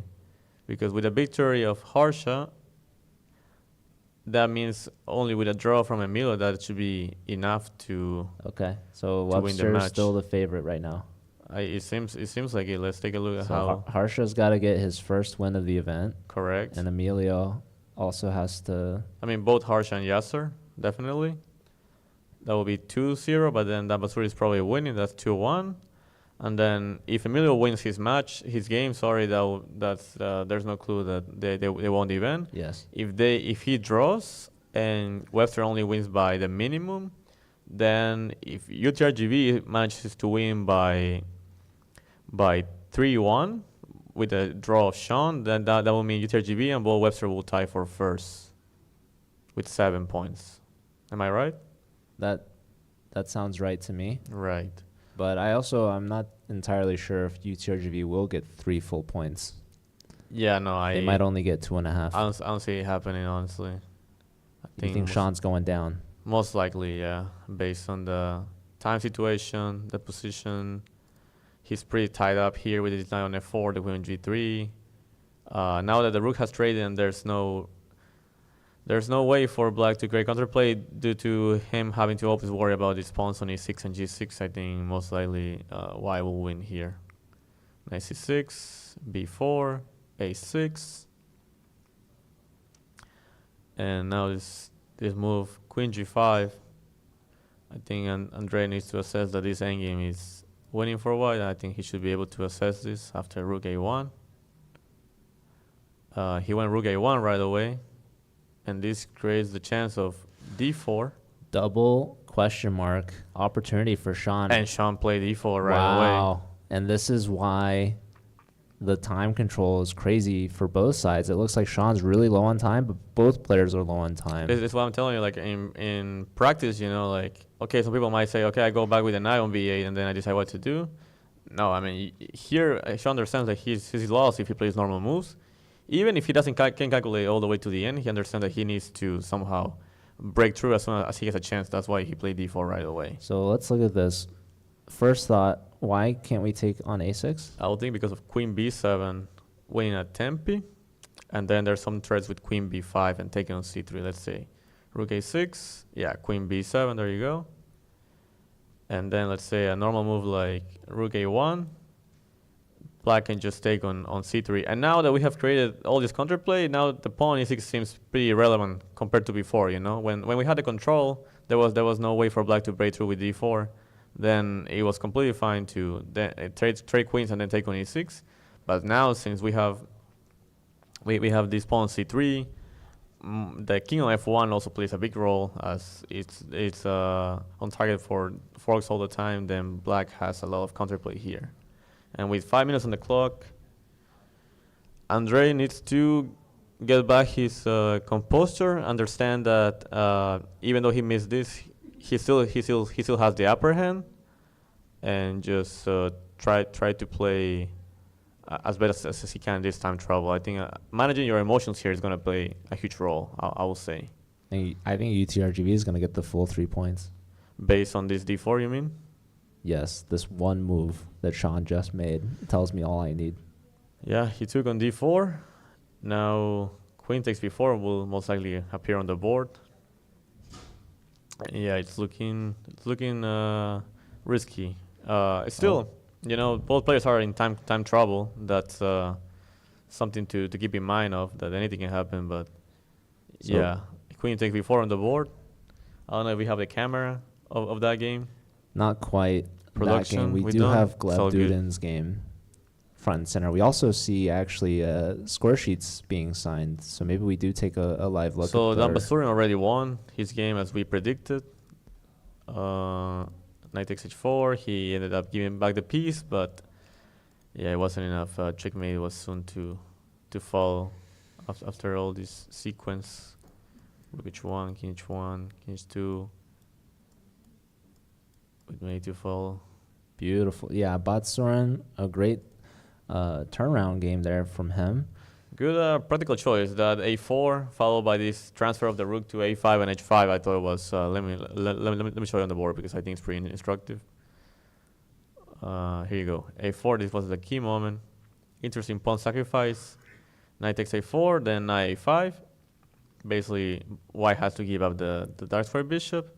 And after bishop takes, rook takes. Now the rook is gonna transfer all the way to h5 after knight c3, rook h5, joining the attack. And even though the engine doesn't approve it, I think from a practical point of view, it was a really interesting choice, which ended up paying off after he was able to convert with the attack. After bishop takes h3, a move with a lot of courage, you know, like being down the clock by almost twice the amount of time, and then also knowing how each point matters so much, he went for it, and he ended up paying off. So yeah, Dambasurin wins. That's one victory for Slu. I will expect Yasser also to win, and then they will equal the match. It seems like, yeah, most likely he will win, and then it's a matter if Robbie is trying to hold this position as hard as he can. As we pointed out, these 2 pawns on e5 and h5 are pass pawns. Still, the king on e3 will block the e pawn, and then as of right now, the bishop on f1 is blocking the h pawn. But I would think once they are too busy worrying about these pawns, black will be able to free his rook and maybe start taking the other pawns or start giving checks in order to promote his pawns. So it seems like Harsha should be able to win here, but still, with this time scramble, you know, nothing is set yet. And then Emilio will just keep pressuring as much as he can, but once again, also the time pressure doesn't allow him to spend more time calculating when can I play d5, you know, because that's mainly Emilio's breakthrough here, playing d5 in the right moment. But with 50 seconds on the clock, it's pretty unlikely that that he will be able to calculate everything all the way to the end, and at some point he will either just have to contend with a draw, which is not a bad result if Harsha is able to win, right? And then they will win the event. But if Harsha is not able to, then Emilio will probably have to take a risk and go for it with D5 eventually. But I honestly think Emilio is just waiting to see how Harsha develops, and then he will decide if he wants to push it or not. So I think with that being said, we probably should keep eyes on Robbie's game, because whether or not Robbie can hold is going to be really important. If Harsha wins this, I think that clutches Webster's championship title. Yeah, basically, because I don't see Emilio ever losing that position. I'm pretty sure Tianqi is ready to shake hands as soon as Emilio says offer draw. So yeah, here Harsha play bishop g4. Emilio very low on time though. Yeah, but I mean the thing is that in that position that Emilio has right now, I don't ever see Tianqi winning this position. Like there's no way to push. You don't think Emilio could blunder? Only if he sees that Harsha is might not be able to convert. In that scenario, I see him over pushing. What if he flags? Nah, he won't flag. These sort of players rarely flag in these situations. I think as a rule, they even have as a rule that they will never allow the clock to have 1 second. You know, they will. I think as soon as it gets to 5 or 10, they play. It doesn't matter if you don't know if it's the best move or not. You just have to play. It's better to lose on the board than losing on the clock. You know, that's always a must rule to follow. I would say. Seems like Harsha is converting after h4. Now the king is passive. This bishop on g4 is amazing. Honestly, it's covering d7, pushes h3, covers e6 also, stopping the rook from going to e6. This is a pretty a good technique by Harsha, I would say. Rook d5, and now he'll probably bring the king to f6, and then keep pushing h3, rook h8, h2, win the bishop.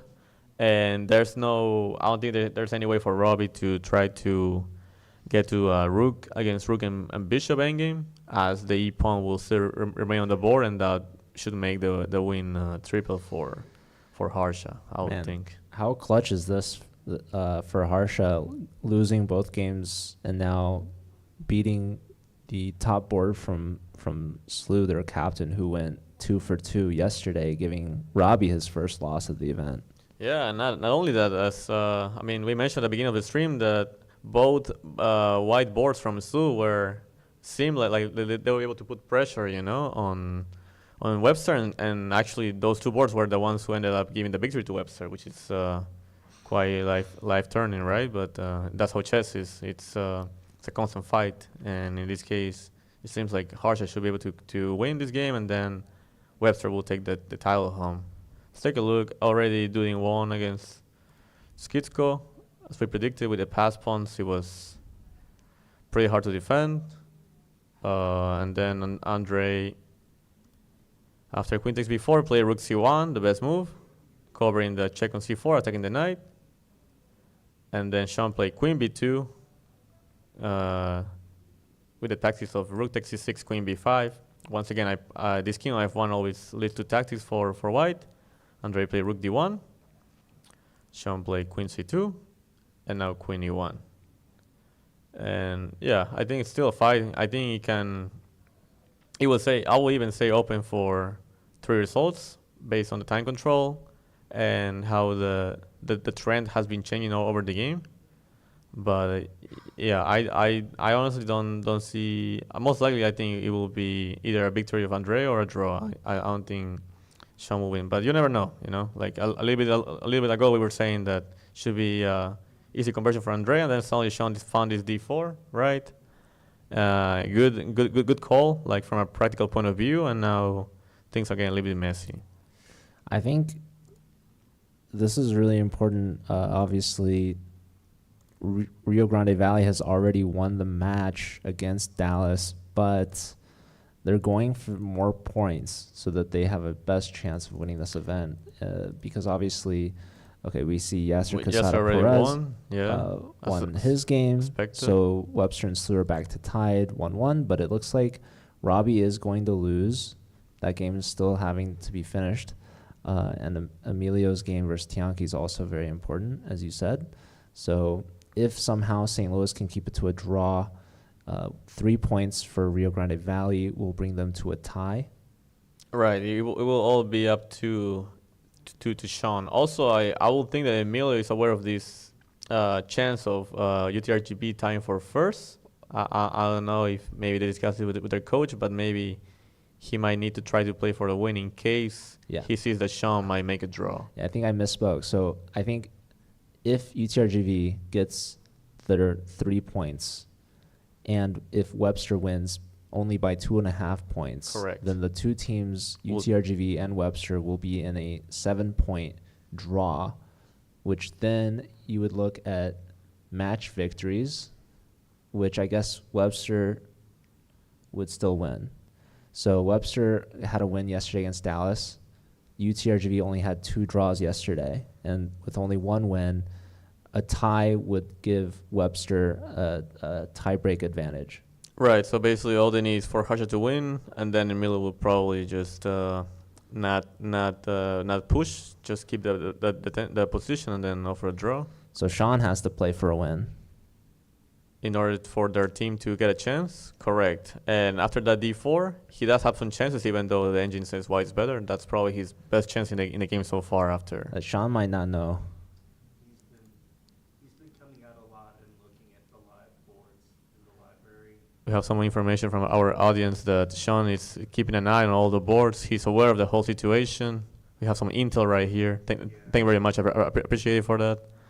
And yeah, it seems like now it's equal, actually. Queen c4, queen e2, knight e5, nice tactic. Basically, if pawn takes, queen takes f4. So that means probably white needs to either trade queens and then take on e6. But I honestly don't see white losing this. I think it most likely will end up in a draw, depending on also how they play in time scramble, you know. Knight takes e6. Double exclam from Makove. Double exclam. Queen takes e6 will probably appear on the board. Imagine Andre blunders and Sean clutches a win. And that will mean that UTRGV wins the event. Is that it? No, they Depends on the last 2 boards in the Slew Webster match. Right. If RGV gets to 3.5 and Webster gets to 2.5, then RGV. correct. If Webster wins by the minimum and Sean somehow manages to pull a win, which honestly I doubt based on the current position, they will win. But So assuming all the players understand all of this, they're really going to play their games out in their entirety. You don't want your result to finish early because that changes implications for other players.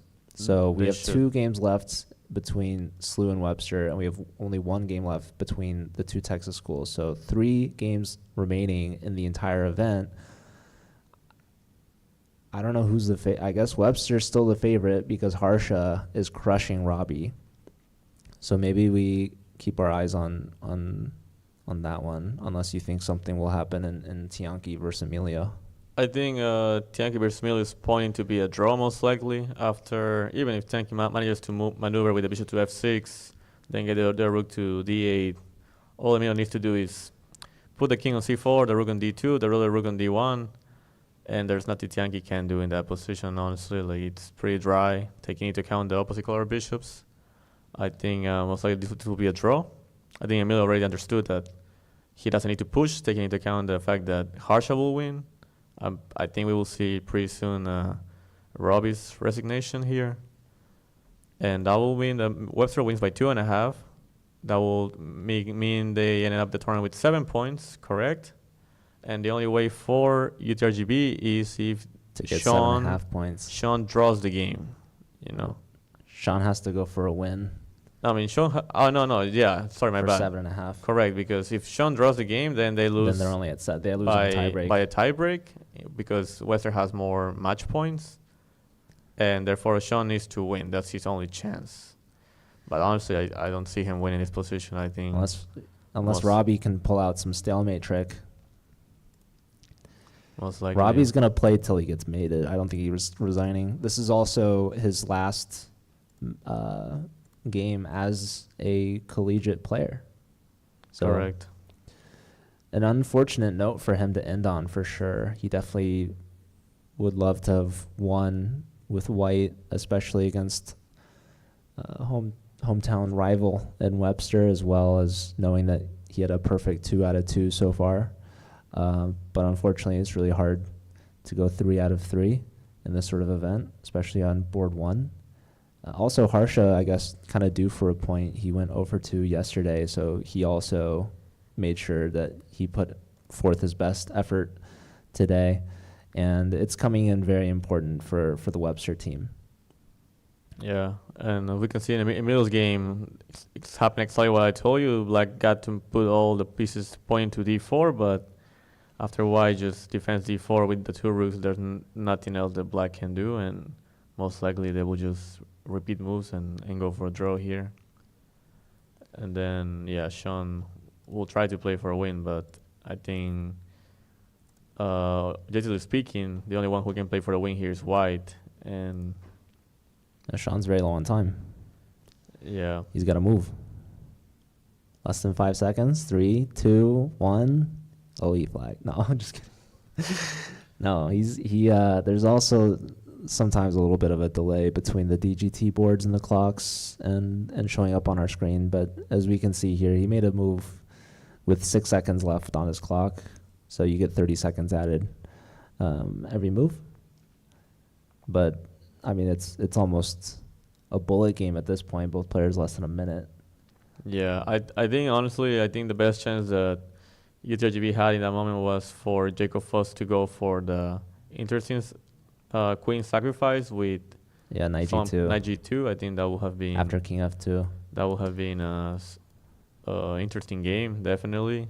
Taking into account the fact that no matter if they win 3-1, they need 3.5 at least to win the event. I think that would have been the right call, but the games are decided, and it seems like most likely Webster will be the champion based on the current situation.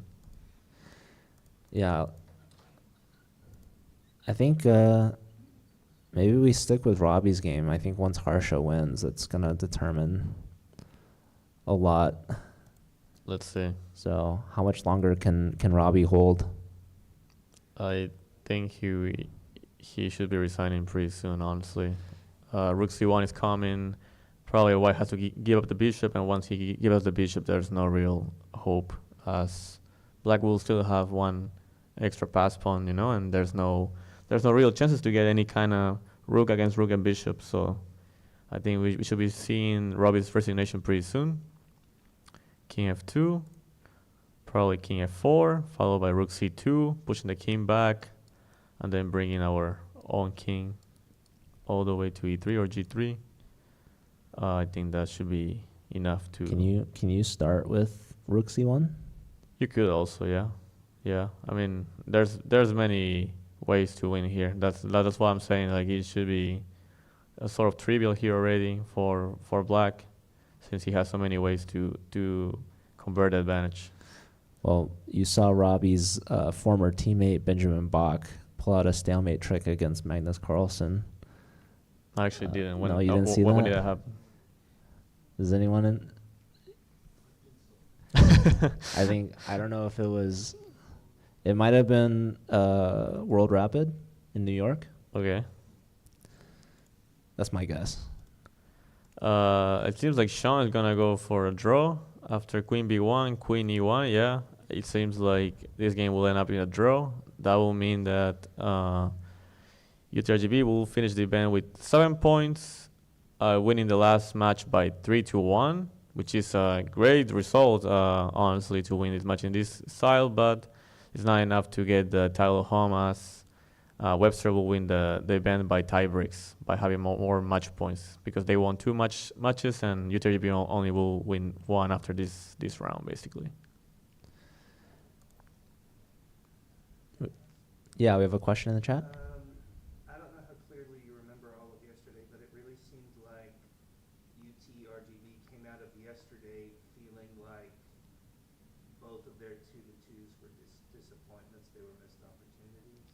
Does that sound right to y'all? So our audience is asking what do we think about the last matches from UTRGV yesterday, even though they both finished 2 to 2, it seems like maybe they had some better chances to take advantage of their positions and maybe win one of those matches. What do you think, Joe?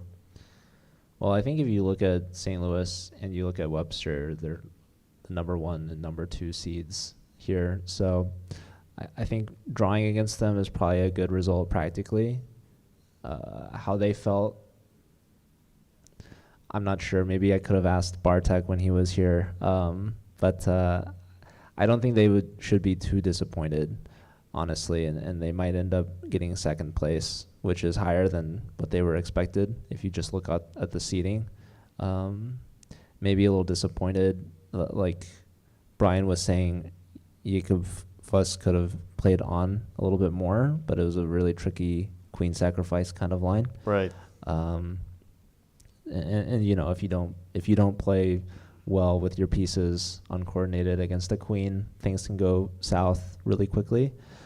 So yeah, and also, I mean, he doesn't know that one of the other teams might win the match. I mean, because in the case of Webster and Slut finishing with 2-2, UTRGV will have won the event. So it's always a lot of speculation. Things already passed. I mean, like for example, we could have said that maybe Sean could have won against Lazaro in round 1 or 2, I think. But then at the same time, you also could have said that maybe their board 3 or 4 could have lost another half point. So yeah, I mean, it's just how the game is, I would say. There's some missed chances. It's also some luck sometimes, you know, from saving some positions. But yeah, I think definitely nothing to. I think the UTRGB team needs to be proud about their performance in this event, even though they didn't get first place. And I think they're showing that they're doing a great work with their team. I would say based on this result. yeah, I think also maybe the team isn't necessarily super disappointed, but as you pointed out, Sean maybe could be a player that might be a little harsher on himself. He's had 2 draws so far, looking at a 3rd draw, so Yeah, at the same time today he could have scored 0, right? And so at least he didn't lose. At least he still has another game. Also, like Gleb Duden, he ended up losing a game. I think Jakob also ended up losing a game. That's something that we talked to Ekin Osnier about, and part of their strategy going in was that they already determined which players would be playing which rounds. So it didn't necessarily impact the lineups based off those results, but maybe they could have had Ekin play instead of Jakob, and that could have changed things, but maybe Ekin also would have lost. So it depends. Your opponents are trying really hard, obviously, and we do have a result with Robbie ended up losing his final game of his college chess career, which is absolutely huge. So now Emilio can rest easy and maybe start offering some draws, but Tianki might not accept them. Yeah. Although it seems like Sean is trying to put pressure here. I think he's considering keep playing on. I mean, he definitely should if he can. We currently have this position on the board. Equal material, but probably the king on G1 is more exposed than the king on H6. So, for example, there's some ideas with either rook B8, rook E8. The queen is defending on G6. There's no clear way to attack the king on H6 right now. So, who knows? Who knows, actually? Sean might put the state of Texas on his back. That'll be insane. That'll be insane. Yeah. So Emilio has to keep playing too now And because Sean's still playing. He did play rook B8. There you go. So here we go. Sean from Canada showing up big for the state of Texas. He's trying to take down another Texas player, Andre McAvey, so that he can bring the title home. Because, for example, I mean, White could stop the threat of checkmate by playing rook b6, but then after rook takes, queen e1, king h2, queen takes c5, even though it is technically a draw, Black can keep playing for a while, and then also, psychologically speaking, Andre knew that he was winning most of the game, and now suddenly he has to defend a pawn down endgame, you know, which is, from a human point of view, a torture, basically. So he played rook, queen e2, and now Sean is thinking, but he cannot think for too long because he only has 1 minute, right? So seems like he still has some chances. That's H4. H4 seems like a move that could potentially put trouble. Yeah. Put it in H, Sean. So h4, let's say e6, h3, and if I play, There's only one move. it's only one move, yeah, because I'm threatening rook d1 followed by takes, and queen g2. So rook d1 will be the only move. And then suddenly we have some ideas with rook b5, for example. e7 and then rook e5. Ah, what do you think of that, huh? And then rook d2, only move. What do you think of that? That's Sean's breathing some life into the he's the last factor here. Wow. And Sean, we see he's at the board there. He's looking at Tianki versus Emilio's game. Sean knows what's up. Yeah, he knows if he wins he's a man. He's a hero of the event. And Because- Andre McAvey, maybe he's sitting in a hot seat. He's a little nervous. Obviously, like Dallas, they're mathematically eliminated, so they can't win. Right, so But- that's another reason that I mean, Sean has more motivation than Andre, right? On that aspect, so that also plays a role in the game. Imagine the controversy if Andre just resigned. No, I mean he wouldn't just resign. Like I know he wouldn't, but imagine. I mean, imagine if Emilio just resigns, right? Or if Tanky just resigns. I don't know, but yeah. Imagine how upset like Liam Lee would be, for example, if Andre just resigned. I guess I don't know. That would be. Anyways, obviously Andre wouldn't do that. They're all playing their best. They're playing their hardest. They all want to win, or hold their positions. Rook b3 on the board. No, Honestly, he didn't put in an H. he was probably afraid of e6. I mean, it's also hard to calculate. He probably is okay with just going into this pawn up endgame.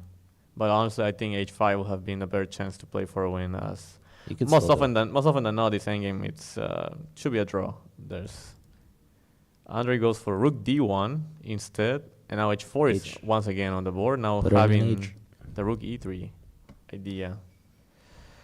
Yeah, I think if he plays h4, I think it's gonna be a psychological hit for Andre here. We'll see. I think the arbiter has given out another score sheet for them just in case. Rook e3 played. Queen's got to Do we have the game on camera right now? We have the player. We don't see the board very well. Increase your brightness.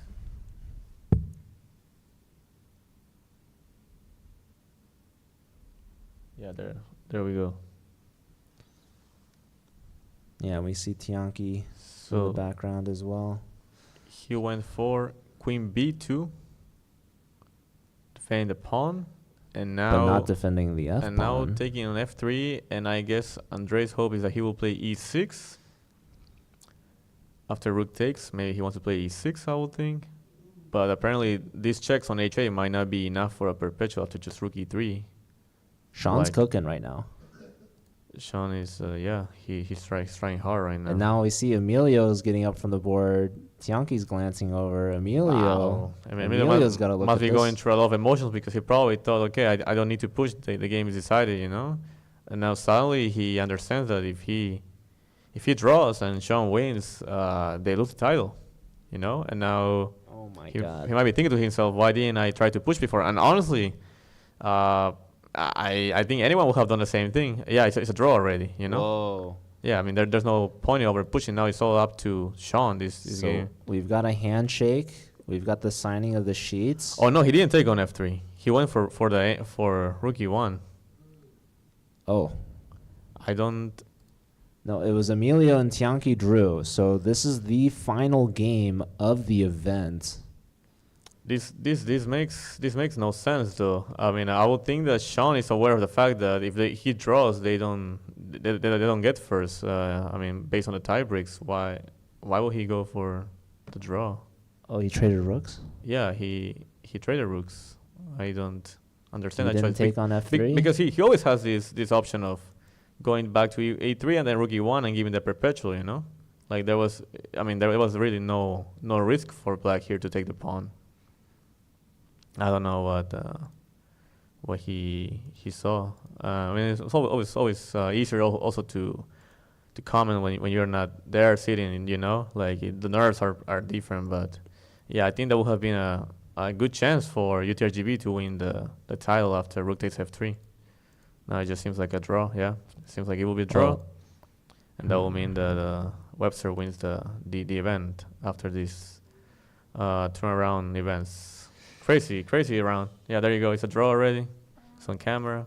Unbelievable. Sean And didn't take on F3. Yeah. They agreed. He trade rooks. They agreed to a draw. All the games have concluded, and that leaves us with Webster University as the 2025 President's Cup champions.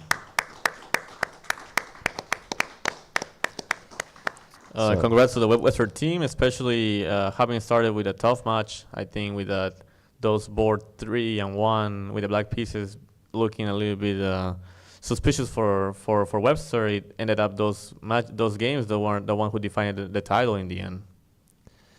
Yeah. So Webster, they are your 2025 U.S. College Team Champions. They will be very happy going home. We'll have an award ceremony here later today. As you can see to my left, there's a couple of trophies there. So that leaves us to Texas. So I guess Texas ended up passing SLU. Correct. Yeah. They tie for first, but Webster wins by tiebreak. So UTRGV gets second, SLU gets third, and UTD gets fourth. Yeah. So this was the final 4 teams based off the Pan Americans, and now after this round robin yesterday and concluding today, we have our victors. And congratulations once again to the Webster team and their head coach, Grandmaster Liam Lee. They're definitely got to be very excited to be taking the trophy home. And yeah, maybe we can pull up the Webster roster just one last time. So these are their players. They've brought 6 players with them, and like I said, their coach, Liam Lee. So that is the winning team. So maybe one last goodbye from us. It's been an absolute pleasure and an honor. Again, my name's Joe, and this is Brian Escalante from UT Dallas. This was the 2025 President's Cup. Thank you all for watching, and we'll be back next year. Thank you, everyone.